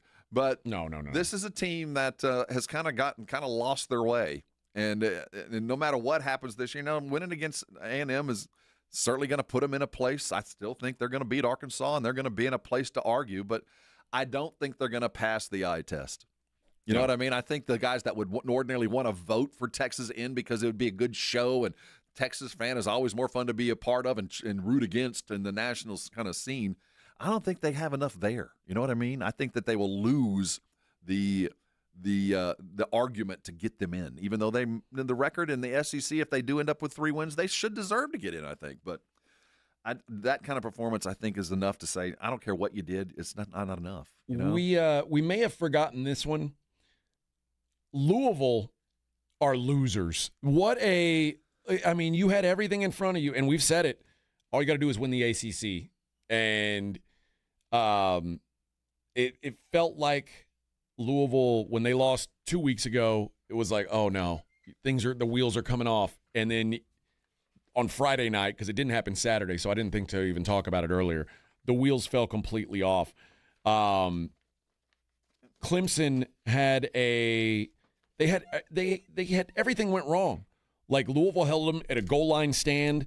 They at one point they had a punt that they botched the snap. Like they kept giving Louisville chances, and their kicker misses an extra point. They have a field goal that they could have won. Like everything that could have gone wrong. They had a false start, and then got pushed back, and then with a minute and a half lane. After the false start, they have to kick a field goal. They missed the field goal. All the ACC is terrible. I mean, they're just terrible. That's a bad conference. Top to bottom. They're all perfectly, barely average. All of them. Like Georgia Tech just barely beating Boston College lets you know. There should not be an ACC team in the I agree. And that's why we really need to reevaluate the way these playoffs are put together, because I think it's possible, right? There's a way that the ACC, they're not guaranteed a spot. Yes, they are. Are they guaranteed the highest? They are. Yeah, and that's why I say we need to reevaluate whether or not the Power Four is still a thing, because to categorize the Big Ten and the SEC the same way you do the ACC and Big 12 is doing a disservice to the first two. It really is. So the ACC has to. It is guaranteed a spot. The Big 12 guaranteed a spot. Well, there should be some sort of formula that we can come up with. A sum total of this conference equals X, and if it doesn't equal X, whatever that should be, you don't get to send a team in. What's your record against 500 or better, whatever it might be, because there's no there in the ACC. Oh, it's so bad. It is so bad. Let me see the. So who's the outlier now? It's is it going to be Virginia? I mean, don't they have is it Virginia with the inside track? Let's see the odds to win the ACC championship: Georgia Tech plus 170, Virginia plus 240, SMU plus 330, Pitt 8-1, Miami plus 850, Duke 50-1. Still has a mathematical shot, although it doesn't really. I don't think it exists at this point, but. Yeah, like one of Georgia Tech, Virginia, SMU, or Pitt is going to be in the playoff. It's crazy to think about. So when you hear when and if Texas finishes with 3 losses, they have every right to complain. Yeah. You know what I mean? They have every right to get themselves in, not on their merit, but on the lack of merit from the other But, conference. yeah, I mean, Texas is going to be like, we wouldn't have 3 losses if we didn't go play at Ohio State. Right. But that's the life that that's why I say they need to really reconsider this whole Power 4 thing, because the Power 4 are not all created equal. I will give them credit. After last year, they realized they had made an error. Yep. And they fixed it thank immediately. God, yeah. So imagine if Georgia Tech had a bye. Right. And Ole Miss had to play Texas Tech to get in or something like that. I mean, some crazy thing like that. So at least I know that they'll do their best to fix it. But I don't think we'll ever see a year where the ACC is this bad again. I know they're never going to be great, but this is awful. Yeah, it's a lost season for those guys. All right, man, we got 1 hour to go today. I've still got some giveaways. In fact, I got more giveaways than I should at this point. But that means good for you guys. We're catching you up on the other side. So lots of gifts in the 9 o'clock hour, including a gift interview from Jeff Traylor. Jeff Traylor going to join us coming up next, the head coach from UTSA. It's the Morning Huddle on 94.1 San Antonio Sports Star.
9:01 on the Morning Huddle. 94.1 San Antonio Sports Star. Boy, rough weekend for a lot of the college football teams in the great state of Texas. But not here. Not with UTSA. No problems there. Road game, playing on the road's easy. Coach Jeff Traylor will tell you. He joins us now via the Buyers Barricade guest line. Road game, so easy, right, Coach? Oh, we make them hard every single time. I promise you. We'll find a way. Well, what made it this week hard, Coach? That seemed like a front-to-back win. No, if you'd have watched every play, you'd have been sick. I mean, we went right down the field, first drive, second drive, right down the field, turned it over in the red zone, right back down the field. We only had 2 penalties the entire game, but we had a penalty, and it was an accurate call. 15-yarder, and we missed the field goal, missed another field goal, fumbled. But, yeah, I mean, I know I'm being pretty negative right now. We had 560 yards, 29 first downs. We threw for like 320, and we rushed for about 240 probably. I don't know. And your defense didn't give up a touchdown. So it literally did, but that sold the story of my season or our season. Our offense, we had all those yards, but we only scored 28. Our defense pitched a shutout, but we didn't because our dang kickoff team gave up a touchdown, which was all due to the players. It was just then our plane was delayed 5 hours coming home. So oh, jeez. When we go on the road, we're going to find a way to make it difficult. I can promise you. Well, good news, Coach. I don't think you're going to be asked to go on the road again this year. You guys get to stay at home for the rest of the time, and all you got to do is split them to get bowl eligible. So this was, I feel like this was a win that probably took a little bit of weight off your shoulders, because whatever people think about what the expectations should be, I think given the budget here at UTSA that they're putting into the football program, bowl eligibility is a good first goal every year. Does this feel like, man, if we can get to bowl eligibility, this will still be a bit of a successful season? I just hadn't, I really haven't looked at it from that perspective. We're just trying to get another one. I mean, when you guys are in a great position because you have more of a 10,000-foot perspective. Right.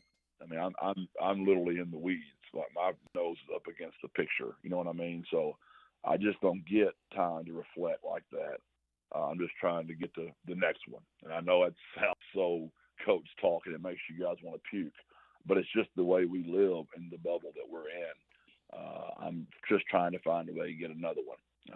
There's always injuries. There's always stuff going on that you're trying to just solve problems to get to the next ball game. And, one of the great things about bowl eligibility is it does give you some more practice to get ready, just not for the bowl, but for next year too. So I know how important that is. And when you got East Carolina coming in, this is one where you're going to have to get your DBs ready for a passing attack that's going to be tough this week. This is a good football team you got coming in. It was a good win to kind of get ready for it. Yeah, they're really good. They're the 14th ranked offense in the country. They're the 15th ranked defense in the country. I mean, that's pretty good. You don't usually see that kind of complimentary football. Statistically, of the 46 that we measure, they're better than us in 37 to 46.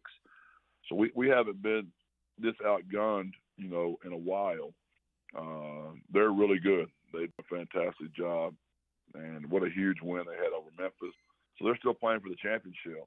So two teams got a lot to play for. We're trying to get to a bowl. They're playing for a championship. Historically, they're one of the best programs in the country.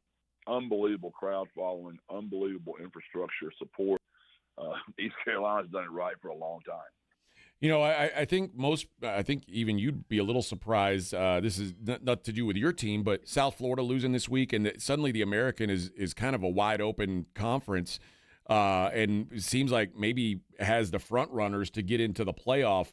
Are you surprised at the parity at the top of the league this year? No, it's an unbelievable league.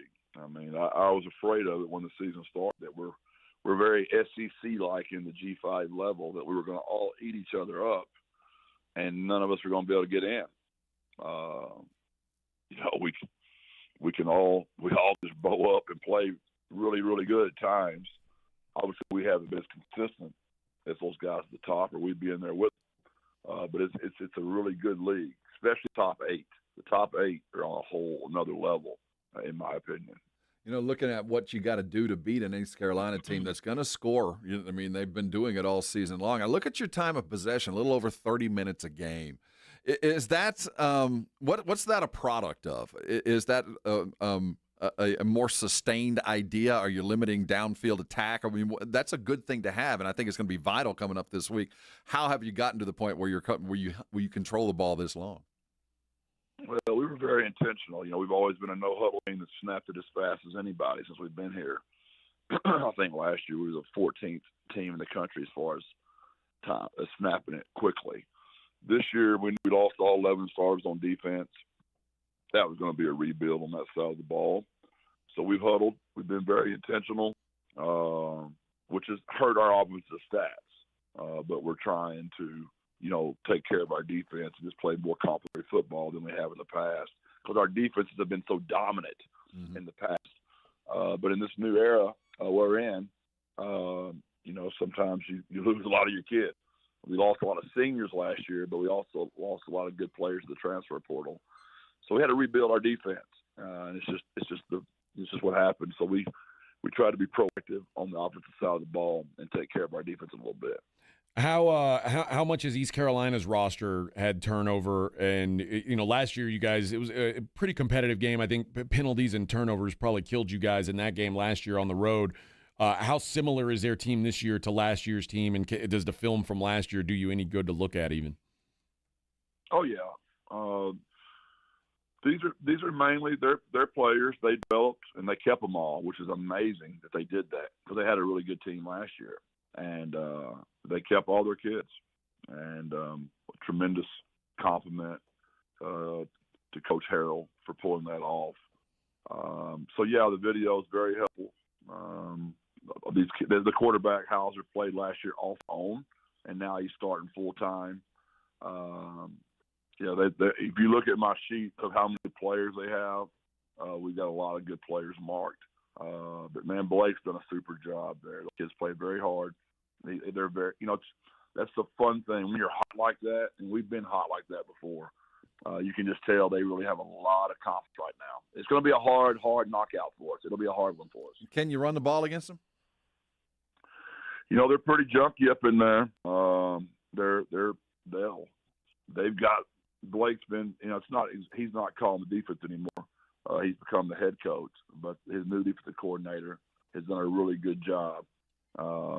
Statistically, I mean, they give up 3.5 yards a carry. They only give up 119 yards a game. When you're top 14, I think I said 14, right? 14 or 15, whatever they are in the country on total defense, they're pretty good in every statistic. So, you know, we'll see. We'll see if they're going to play us. Some people play us, you know, very, very heavy to try to stop our running game. So it'll be just interesting to see how they play us. You guys didn't have to deal with much of a run game from Charlotte. How's East Carolina do running the football, or is this one of those teams where you almost have to kind of sell out against the pass and accept what they get running the football? No, they run for 180 a game. You know, they average about, you know, over 4 yards a carry. You know, they throw for about 287 a game. So they're pretty balanced, and they score a lot. So they're a heavy RPO team. So pretty much the way you play them is going to dictate whether they're running it or throwing the ball. You know, talking about your defense dictating them, tell us about what Will Henderson did. I know he's fast as all get out, but the number of carries, is there anything wrong with Henry, or is it just it was Will's day?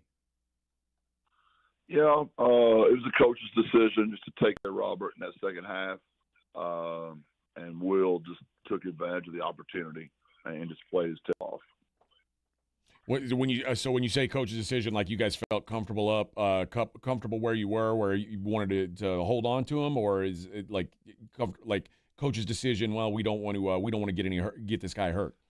That's not how it sounded. Just all the above. It's just all the above. It's kind of one of those kind of comments you make to the media where you really don't want to expand totally on it. So you Fair get enough. a little bit, Yes. and then but good radio guys, they keep pressing and That's right. It was a good teachable moment, you guys Coach. always do. So I appreciate the jabbing we're doing here back and forth. It's really, really well done. Man. I read the book this morning on how to be a good radio host. I'm practicing every Practice day. makes perfect, Coach. That's right. That is Jeff. That's Jeff Traylor, head coach of the UTSA Roadrunners. One game away from bowl eligibility, Coach. I know you guys could use a crowd out there this is big for this one. You guys you always do well with the crowd, but these last two games, I'd imagine you'd love to see your boys turn out. I do. I need them. I need our crowd. They're always so great, which is why we're been so successful at home because of our home crowd. So I hope everybody can show up at 2:30 Saturday. It's going to be a heck of a ball game, and we need everybody. Appreciate y'all. God bless. Birds up. There you go. That is Jeff Traylor, head coach of the UTSA Roadrunners. He and all our guests appear via the Buyers Barricade guest line. Buyers Barricades provide traffic control, rental, and sales for San Antonio and beyond. Online at buyersbarricades.com. I get the sense that Mr. Henry's doing a little bit of extra running. I think there's something there. Coaches don't seem too happy with him this week. He was, I don't know how to put it, ineffective in the game before he came out. 8 for 1. That was not the way you win that football game, and it doesn't help when your backup steps in and runs for a 60-yard runs for touchdown. 10 yards a carry or whatever it was. Easy It was for crazy. you to sit and watch. Yeah. All right. I've got some tickets to Black Label Society. Ooh, that'd be a fun show. I might want to go to that show. Black Label Society is playing Boeing Center at the Tech Port down there. Let's see what the date is on this thing. They're playing February 27th. Oh, good grief. Look at these guys. There you go. Black Label Society with Zach Sabbath, Dark Chapel, live February 27th at the Boeing Center at Tech Port. Let's go with caller number 4. You'll win a pair of tickets to go see Black Label Society. And if you don't win them, no big deal. You can always get your tickets at livenation.com. I've got some more tickets to give away. We'll see what's going on in the world outside of sports. It's the Morning Huddle, 94.1 San Antonio Sports Star.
fix their IRS problems. We have over 1,000 five-star reviews on Google and an A+ with the Better Business Bureau. You don't need to be afraid of the IRS any longer. End your tax nightmare today by visiting us online at TRA.com or call 800-575-6759. That's 800-575-6759. Tax Relief Advocates. Real solutions for real people. Michelle's Moment here for Gainbridge and their Give Back program, Gainbridge Assist, powered by Parity. Gainbridge and Gainbridge Assist, powered by Parity's goal is to empower girls and women through sports and education, providing 32 organizations in 21 states $222 of grant funding during 2025. These grants aim to level the playing field and expand access to sports and education for girls and women across the country. Here's to a future with no limits for women's sports with Gainbridge and Gainbridge Assist, powered by Parity. This is the story of the one. As a maintenance supervisor at a manufacturing facility, he knows keeping the line up and running is a top priority. That's why he chooses Grainger. Because when a drive belt gets damaged, Grainger makes it easy to find the exact specs for the replacement product he needs. And next day delivery helps ensure he'll have everything in place and running like clockwork. Call 1-800-GRAINGER, click Grainger.com, or just stop by. Grainger, for the ones who get it done. Hey, it's Kirk Herbstreit. On game day, great prep makes all the difference. Same goes for your pizza. That's why I go with Frigidaire Stone-Baked Pizza Oven. Fresh pizzas go from dough to done in just 2 minutes. Whether you're throwing a party or squeezing in dinner between plays, this oven delivers hot, crispy, restaurant-quality pizza right from your kitchen. Only from Frigidaire. Game-ready pizza. Get it today at the Home Depot. How doers get more done. Guys, you've heard of TRT, but you have no idea what testosterone can do for you. Once you start treatment, you'll wish you had done it sooner. Now you can take the TRT test for free at Synergenics and Low T Center. Walk in before 10 a.m. or book online at fixmylowt.com. Buyers Barricades is proud to provide traffic control, rental, and sales for work zones and events in the San Antonio area and beyond. Buyers Barricades, the Texas authority in barricade rental. Learn more online at buyersbarricades.com. That's buyersbarricades.com. Flight by Yingling. It's the next generation of light beer. For those who don't follow trends, but craft them. Flight by Yingling is 12 ounces of uncompromised refreshment from America's oldest brewery. With only 2.6 grams of carbs and 95 calories, this is premium refreshment 6 generations in the making.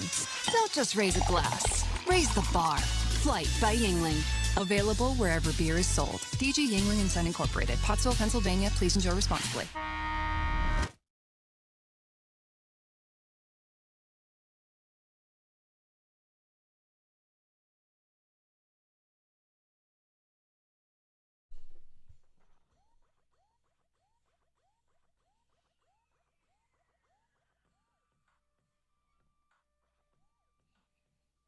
Hey, good morning. How about this? Eclipse. This seems like a show for you, Rob. I'm down with Swedish death metal. A tribute to Journey. Oh, I don't think that's them. Don't stop. Is this the tribute to Journey? I've seen them. They're good. Oh, are they Eclipse? And the sad, well, it's not sad, but their lead singer is female. She has adopted the a lady Steve Perry. singer. Are you sure it's not the same guy that covered you two? It's just in a wig? In drag. Yeah. This time he went full drag. No, I've seen Eclipse. They're a good band. They're all fun. right. It's if you're a Journey fan. January 31st, they'll be at the Aztec Theater. Let's go with caller number 4. You'll get a pair of tickets to go see them January 31st. And if you don't win your tickets here, you can always get the tickets at livenation.com. All right. Did you give away pizza already? Not yet. Did I doze off? We got one more. That's hungry. our last giveaway. I'm hungry. Last giveaway, Mellow Mushroom Monday. Don't you worry. We'll get there. All right. You put me onto this story. Which happened in my old backyard in Henderson, Nevada. Something strange afoot in Henderson.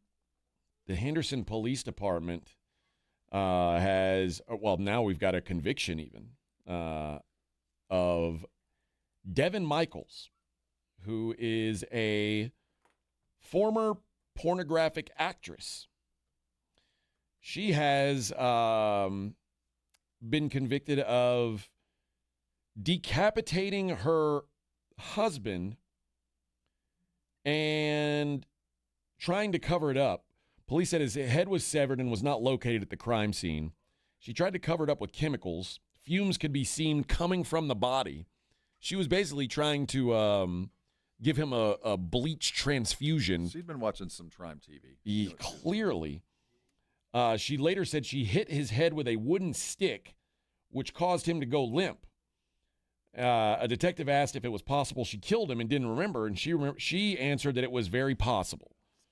Probably likely. Now, yeah, I would say it is likely. Now, when she says stick, she probably means like a baseball bat. Mm-hmm. She wanted to start a new life with their children and her husband, her new husband, who was the victim's son. This is taking stepmom porn to the next level. Stepmom porn has become very popular in recent years. I'm not sure why. Running out of plot ideas. Yeah, but it's like one of the key a lot of key categories really now. Active stepmoms out there. But yeah, the future that she saw and she wanted, the only way to have that future was to get John, her boyfriend, out of the way. Without his head. She had basically killed her boyfriend to marry his son. And her boyfriend was actually younger than her. Yes. She's not looking great either. No, well, taking a man's head off kind of takes a lot out of you. It's like being president. Is that what it is? It just ages you. Oh, well, a lot of stress. Murder has done her no favors. It just wears you out. I don't, it's not good for the skin. I'm not a big porn connoisseur, but wrinkles. Even looking at her in her prime, I'm like, really? People paid to watch that, huh? Well, for a brief shining moment. Interested, not so interested. I guess so. I guess so. Yeah, not my thing, but hey. Did they do OnlyFans in prison?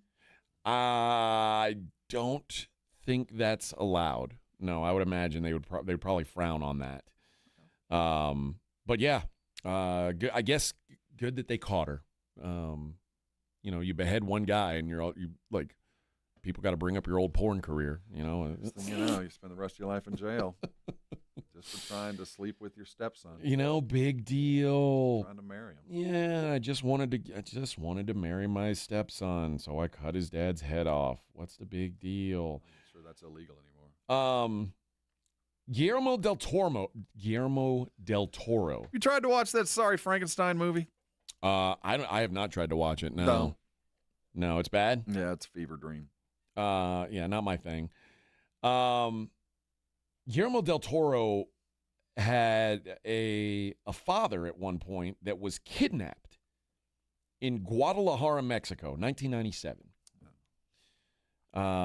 And he was asked about that time in his life, and he said that was tough, but at the same time, he was also doing a movie for the Weinstein brothers. And he said it was worse dealing with the Weinsteins than my father's kidnapping.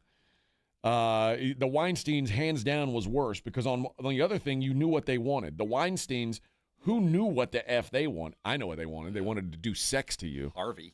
That's right. He says there's images and moments in the film Mimic that come from that ordeal. He says the Weinstein brothers debacle unfortunately lasted more than 72 days and was far more unpredictable of a scenario to grapple with than what he had while teaming with James Cameron to get his father back, and experience, he said, bonded them as brothers. He was on hand to accept a Hall of Fame award, as well to discuss his latest film, Frankenstein, which has marked the culmination of more than 30 years of a career and 50 years of obsession. He also said FAI. He's not a big fan of AI. Well, where did you watch that? Is that Frankenstein? Is it on? It's on one of the streaming services now. Okay, not worth even. I think it's on Netflix. I mean, it's a very creative portrayal, but it's a fever dream, and it's Guillermo del Toro's kind of perspective, so it's out there. Do you like those movies that are like where it feels like you're constantly in a panic, or like? No, I don't. Have you seen what's the Adam? Is it something Gems, right? That Adam Sandler Uncut movie? Gems. Uncut Gems. It's just stress and high. You feel like anxiety the whole time. Do you like that kind of movie? And there's a new one that's out even worse. It's about on Netflix about the imminent missile hitting the United States, and we know that we're about to lose half our. That's too much stress for me, man. I don't want to watch that. Man, I mean, I just want to laugh. When it's a horror movie, I get it. Yeah, that's escapism. I don't want something like real. Yeah, I'm the same way. I am the same way. All right. Speaking of movies, Now You See Me had a $21 million opening. How? I don't know. How is that movie even remotely popular? This is the third iteration, and none of them have been good. Yeah, Now You See Me, Now You Don't. The third one, $21 million. Global take is over $75 million. Good for them, but my goodness. China contributed $19.2 million. So for whatever reason, they seem to really like that franchise. Second in that is Running Man, who was number one last week. Running Man falls behind. They had a 20+ million weekend, which isn't bad, I would say, but not too shabby considering it's weekend number 2. And Predators Badlands, which I hear is really, I've really heard good things about it. Yeah. I might be interested in going to see it. I mean, a Predator movie that people are like, oh, this is a great movie. Like, who says that? I don't know. What does it have on Rotten Tomatoes? Let's see. I was looking at Running Man, 65% on Rotten Tomatoes. Are you familiar with Jack Doherty? The influencer? Yeah. I watched him wreck Aston Martin, I feel like, a couple of years ago. Yeah, I don't know. First of all, I don't know how he became so famous, but like his whole thing is he pulls these pranks and stunts, and like he talks noise to people, or like will to where like the kind of things that would normally get your ass kicked if you're a little punk kid like he is, but he's got security with him. And so they'll protect him from getting his ass kicked, which, okay, if that's your shtick, that's fine. But there's karma. Well, karma is he was arrested this weekend on drug-related charges, charged with possession of a controlled substance, possession of marijuana, and resisting an officer without violence. His security team couldn't keep the officers away from him. He's got 15 million followers on YouTube and over 10 million on TikTok, over 3 million on Instagram. And, he'll do these things like his things are someone stole my Lamborghini. Right. I accidentally started a riot. He does all these things. But apparently cocaine involved here. So, yeah. What was his bond, do we know? $3,500. So not much cocaine. I think he'll be able to scrape it together and be able to make a video of. Although, wasn't he the one that was live streaming when he wrecked his McLaren? Okay, yeah. That's the dude. All right. I mean, just thinking about it, his security team wouldn't have been in the slammer with him. It might have been a good idea. Like if I were a guy who was in jail that night, I would pay a good amount of money for the guard to give me access to my cell phone or just record it and whoop his ass. Slap the hell out of this kid and post that. How many YouTube followers could you get for that? I wonder if it didn't already happen. Oh, it's entirely. Are you a chomo? It's seen some videos, bro. Oh, all right. We've got also this is a sad day in Texas history due to you know how Greg Abbott is very against the gay crosswalks. It's a safety thing. Well, yeah, it's a safety thing, but now it's affecting other crosswalks. Like what? The crosswalk in Lubbock that has the Buddy Holly glasses. Oh, that's right. I heard they had to paint that over too. They have to paint over it. So, but they're saying, Buddy Holly, your crosswalk's too gay. Apparently, it's just unsafe. So he was a well-regarded homosexual, Buddy Holly. Yes, yeah. So that's unfortunate that if you don't get rid of all this art in your crosswalks, can't have. I'm so glad they're taking care of the important stuff. I mean, I've been so worried about that crosswalk with those glasses. Somebody could slip and fall at any moment. You never know. Take away the wrong message that they are promoting 50s rock and roll, and we don't want that out there, kids. I know.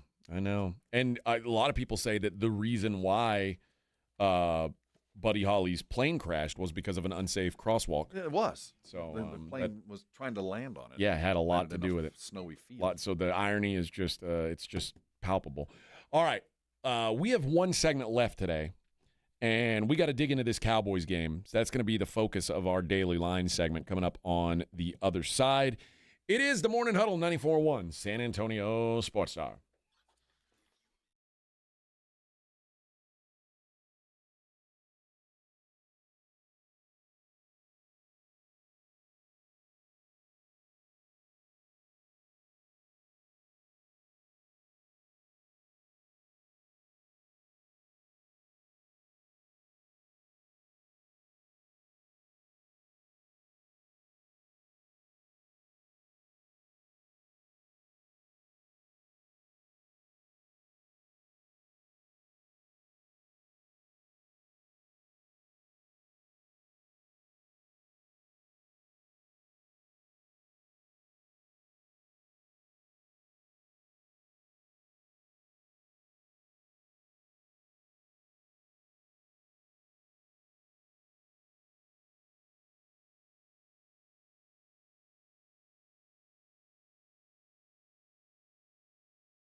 SASportsStar.com now and register to win. SASportsStar.com. Live it up with the boys in the Big D from AARP Texas and 94.1 San Antonio Sports Star, South Texas home of the Dallas Cowboys.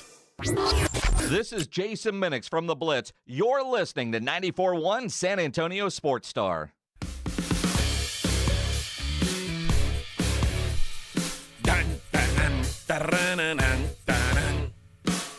Hey, it's a Mellow Mushroom Monday. Got a $50 gift card for caller number 6, 210-656-ESPN. Someone said, where is it? Estrada said Del Toro was not in Frankenstein. No, he directed it. It's his movie. He made the movie. Make it. I mean, he directed it. It's his opus. It's his vision. It's a blurred opus. Blurred vision. Didn't he make that crazy ass Pinocchio movie? That's what I'm saying. He has that kind of perspective that I don't know, man. His movies aren't for me. I liked the Hellboy movies. Those were fun, but like, it's not my thing. No, it's just not my thing. No. I mean, just give me Frankenstein. I don't need to know anything more than that. Make him a scary monster. Like the what was that one that he got the Oscar for with the mermaid man or whatever it is? Which was a terrible. I hated that movie. That's one of the like. I'd forgotten about. Usually, I can appreciate these movies that like the Oscars are really into, and they're like, "Oh, this is a great film," and I'm like, "The Shape of Water." It was. That's called. what it was like. That woman that was going to have sex between the creature from the Black Lagoon. Yes. Yeah. That's a what. That movie nominated for Best Picture. That and won Best Picture. You know what other movie was like that got nominated for all these awards that I thought was the dumbest movie ever? Did you ever see that Michael Keaton movie Birdman? Yeah, the out of work superhero. I defy. I've not yet met one person who saw Birdman and said, I don't even know what it was about. That's a good movie. I want to watch that again. But every critic was like, oh, this is just brilliant. And I'm like, this is garbage. This was a bad, bad movie. And for whatever reason, they convinced me. I hate when that happens. On a different plane, I didn't get it. Yeah, maybe I'm too dumb. I think that's at the end of the day my problem. That's what it is. It's above my pay grade. We'll do the Daily Lines momentarily, but I do want to get well, you know what? Let's start the music for Daily Lines. Let's do that. It's the Morning Huddle's look at the Daily Lines with AJ and Rob on 94.1 San Antonio Sports Star. You covered, yeah! The reason why we haven't really talked about the Cowboys betting line is because I don't think anybody knows how to bet the Cowboys anymore. Like, what do you expect out of Dallas tonight at the Raiders? The Cowboys are 3.5-point favorites. It's hard to parse what kind of showing you're going to get out of these guys because sometimes the offense is brilliant, sometimes it's garbage. The defense has been pretty consistently garbage, but they are playing the Raiders. And they added some pieces and parts. And then you throw in the Neyland, just all of the sadness that they've had to go through over the last 10 days. Yeah, I don't know what to expect. I do think that there's just the offense has to find itself against this defense. They have to get back to the 25 to 35 point realm for the Cowboys to have any kind of fun for the rest of the year. So I do expect that, but I'm not sure this defense can stop anybody. I don't know. I mean, they haven't proven they can yet, even though it is the Raiders. All that being said, they gave up 44 points to the Broncos offense. So it's poverty. I have no idea where I'm at. I like the Cowboys to cover. That's about it. Man, you're feeling, and that's not acting much, you know. That, to me, I don't know if I even feel that. They are like asking them to cover on the road, especially feels like a hell of an ask. This is one of those non-road games. It's like when they go to Arizona, and there's going to be at least half that building is going to be in Dallas Cowboys. So it's going to they had to get on a plane, but that's going to be some very, very familiar confines. The Raiders only have 2 wins this year, a 20-10 home win against the Titans, and somehow a win at New England to start the season, which is so weird in hindsight. But Their last couple games have been close. They lost 10-7 at the Broncos last week and 30-29 against the Jags the week before. Which was a good win in hindsight. I mean, that's what scares everybody because, no, the Raiders are terrible, but they have had flashes of average, and average can beat the Cowboys. I mean, the Cardinals beat the Cowboys, and they're probably a little below average. But that's what I'm saying. So it scares me. I just can't imagine the Cowboys losing this game because they are playing for something slightly bigger, the Marshawn Nealon thing. And I do think that alone gets them to covering, but I'm not sure it's going to be pretty. Well, I'll sit this one out, I think. I would expect the offense to look good, but the offense hasn't been very good the last couple games. No. Like suddenly that's not as problematic as the defense, but not much better. I mean, 17 points against Arizona it's pretty alarming.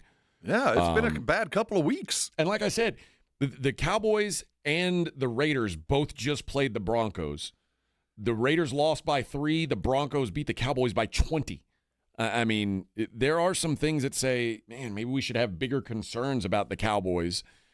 I think, gun to my head, I would take the Raiders, but I don't want any part of it. I'm just going to watch tonight and see if the Raiders can, or if the Cowboys can get their lives back on track, because it's an absolute gutter show right now. I think they're going to pressure Geno. I think they're going to blitz a little bit and try to get him to turn the ball over. And if they can get a couple of turnovers and a couple of quick touchdowns, it might be an easy game. It could. If they get up on them, I think they can front run, but I'm not sure they can get up on them.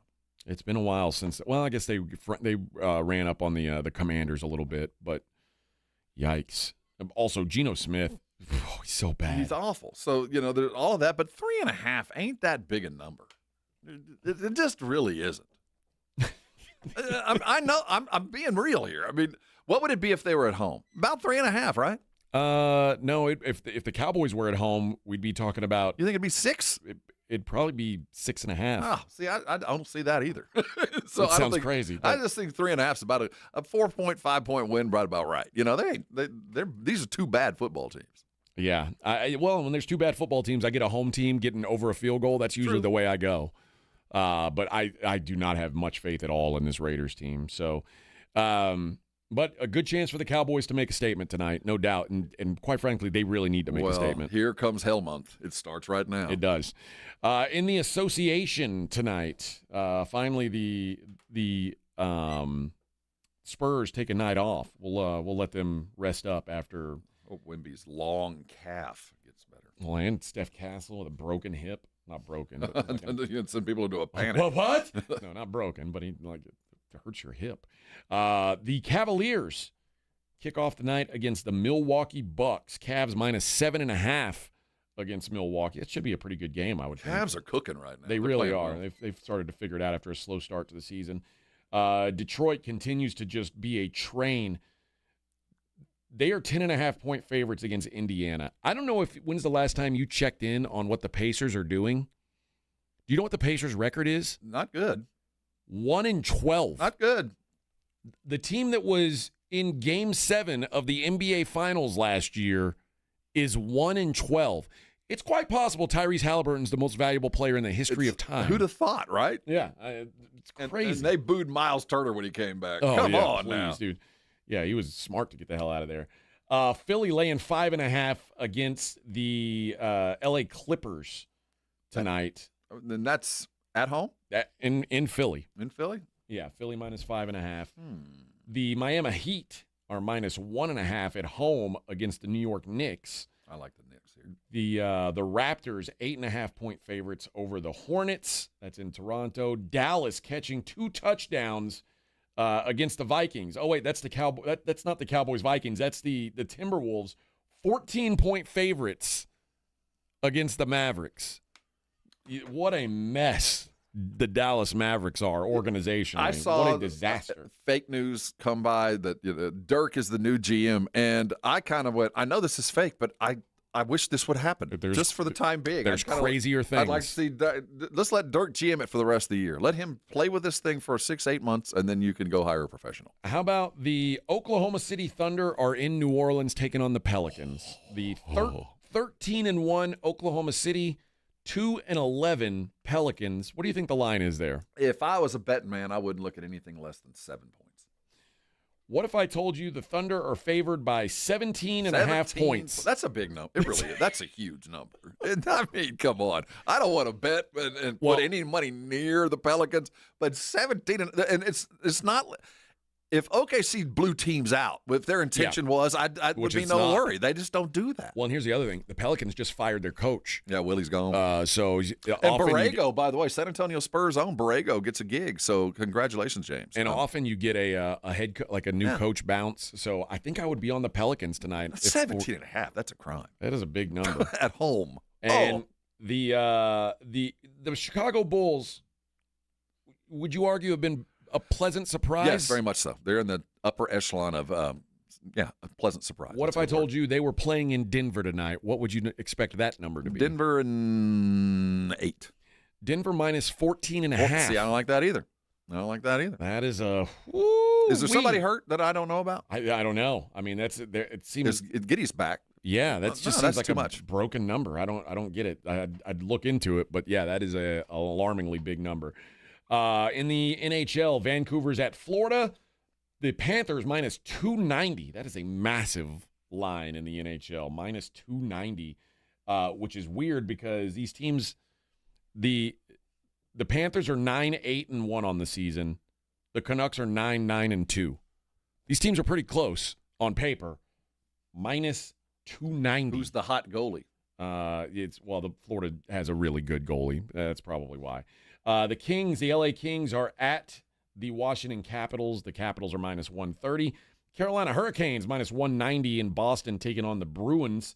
The Edmonton Oilers are in Buffalo, taking on the Sabres. The Oilers minus 160 on the road. The Canadiens are in Columbus. The Blue Jackets are minus 125. And the Utah Mammoth in Anaheim to take on the once mighty Ducks. The Mammoth is a minus 115 favorite in that one. The college basketball slate is there's a few top 25 teams in action. There's a couple of them going on. But there are not many competitive spreads amongst these top 25 teams. The Iowa State is taking on the Stonehill Skyhawks. The Stonehill Skyhawks have yet to win a game this year against a D1 team. Iowa State is a 39-point favorite today. They'll cover that. They probably will. Oh, they will. SIU Edwardsville is taking on Wisconsin. Wisconsin is unbeaten on the season. They are 25.5-point favorites today. I don't know enough about them. The Tennessee Volunteers, also unbeaten on the year. They take on the Rice Owls. They are good. Now, what's the line there? 26.5. That's too much. 26.5. I promise you, Rice has two. Up on Rocky Top. Yeah, Rice has one or two of those 6-year grad transfer seniors that can shoot the lights out. I don't know who they are. I haven't seen them, but I guarantee you they got them. And Gonzaga taking on Southern Utah tonight. Gonzaga laying 35.5 at home there. I watched them over the weekend. They're going to be a good basketball team. This is a down year for Gonzaga. They're very good, but they don't have a 5-star to carry the water, as it were. Lots of good players. Some of the early numbers for next week's NFL. The Bills are 4-point favorites in Houston. I don't think C.J. Stroud will play. I don't know, but I would imagine on a short week he wouldn't. The Seahawks 12.5-point favorites at Tennessee. That's going to be the perfect bounce Here's back. what ails you. Just go on the road and kick some ass. Patriots will be in Cincinnati. Patriots are 7-point favorites. The Lions, I don't get this number. I don't know who's watching the Lions and not thinking that they are a broken team right now. The Lions are 10.5-point favorites at home against the Giants. I know the Giants stink. The Giants almost beat the Packers this weekend. Jameis magic, baby. Yeah, give me Jameis all day on that one. Jets are at the Ravens. What do you think a fair number is? 12, 13. 14 is the number. The Ravens 14-point favorites against the Jets. How about this one? Kansas City Chiefs hosting the Indianapolis Colts. Dude, this is, man, your gut says now. Colts off a bye. Yeah, Colts have long rest. Kansas City's still stinging, but this is a wounded dog at home. Kansas City, 3 to 3.5 point favorites. That's probably legitimate, and I wouldn't be surprised if that stretches a point. I think there'll be sharp money on Kansas City Yeah, this I think week. so too. Minnesota's at the Packers. Give me Minnesota plus 6.5. If not now, win, Minnesota. If not now, win. If they can't cover 6.5 against Green Bay, they need to have real conversations about J.J. McCarthy. The Fraud Bowl, Steelers at the Bears. Bears 3-point favorites at home. Legit. Jacksonville is in Arizona. God, they're going to make me bet on the Cardinals again. I bet on the Cardinals this week. One of the many bets I lost this weekend against San Francisco. They were non-competitive. Jacksonville, a 3-point favorite on the road at Arizona. You know what? Arizona can move the ball. Arizona is not the Chargers. Jacoby Brissett had 400 This passing is not yards. the Chargers that's going to play games between the 40s. This is a team that can move the ball. I don't like that at all. Browns are at the Raiders. Raiders 3-point favorites. Probably. Oh. I mean, if they were in the weather, maybe. But I think that's assuming Shedeur Sanders starts. Yeah. Oh, God. Shedeur Sanders versus Geno Smith. What a battle. I wonder who's on their practice squad. They got a quarterback on the practice squad? What a battle. Where's Pickett? Can they go find him? Early number Eagles at the Cowboys. What do you think that is? Eagles in 6. Eagles minus 4.5 on the road there. Falcons at the Saints. Oh, gosh. Yeah, what a game. I wouldn't be surprised to see New Orleans actually favored in a game. Falcons minus 1.5. Really? On the road. I love the Rams here. Rams minus 6.5 hosting Tampa. And then Carolina's at San Francisco on Monday Night Football. I'm going to keep backing the Panthers as dogs. 7.5-point dogs on the road. You see that offensive you explosion? See Bryce Young? Are you crazy? All right, friends. Monday Night Football on our station tonight. Obviously, the Cowboys. Blitz comes up at 2. You guys have a good one.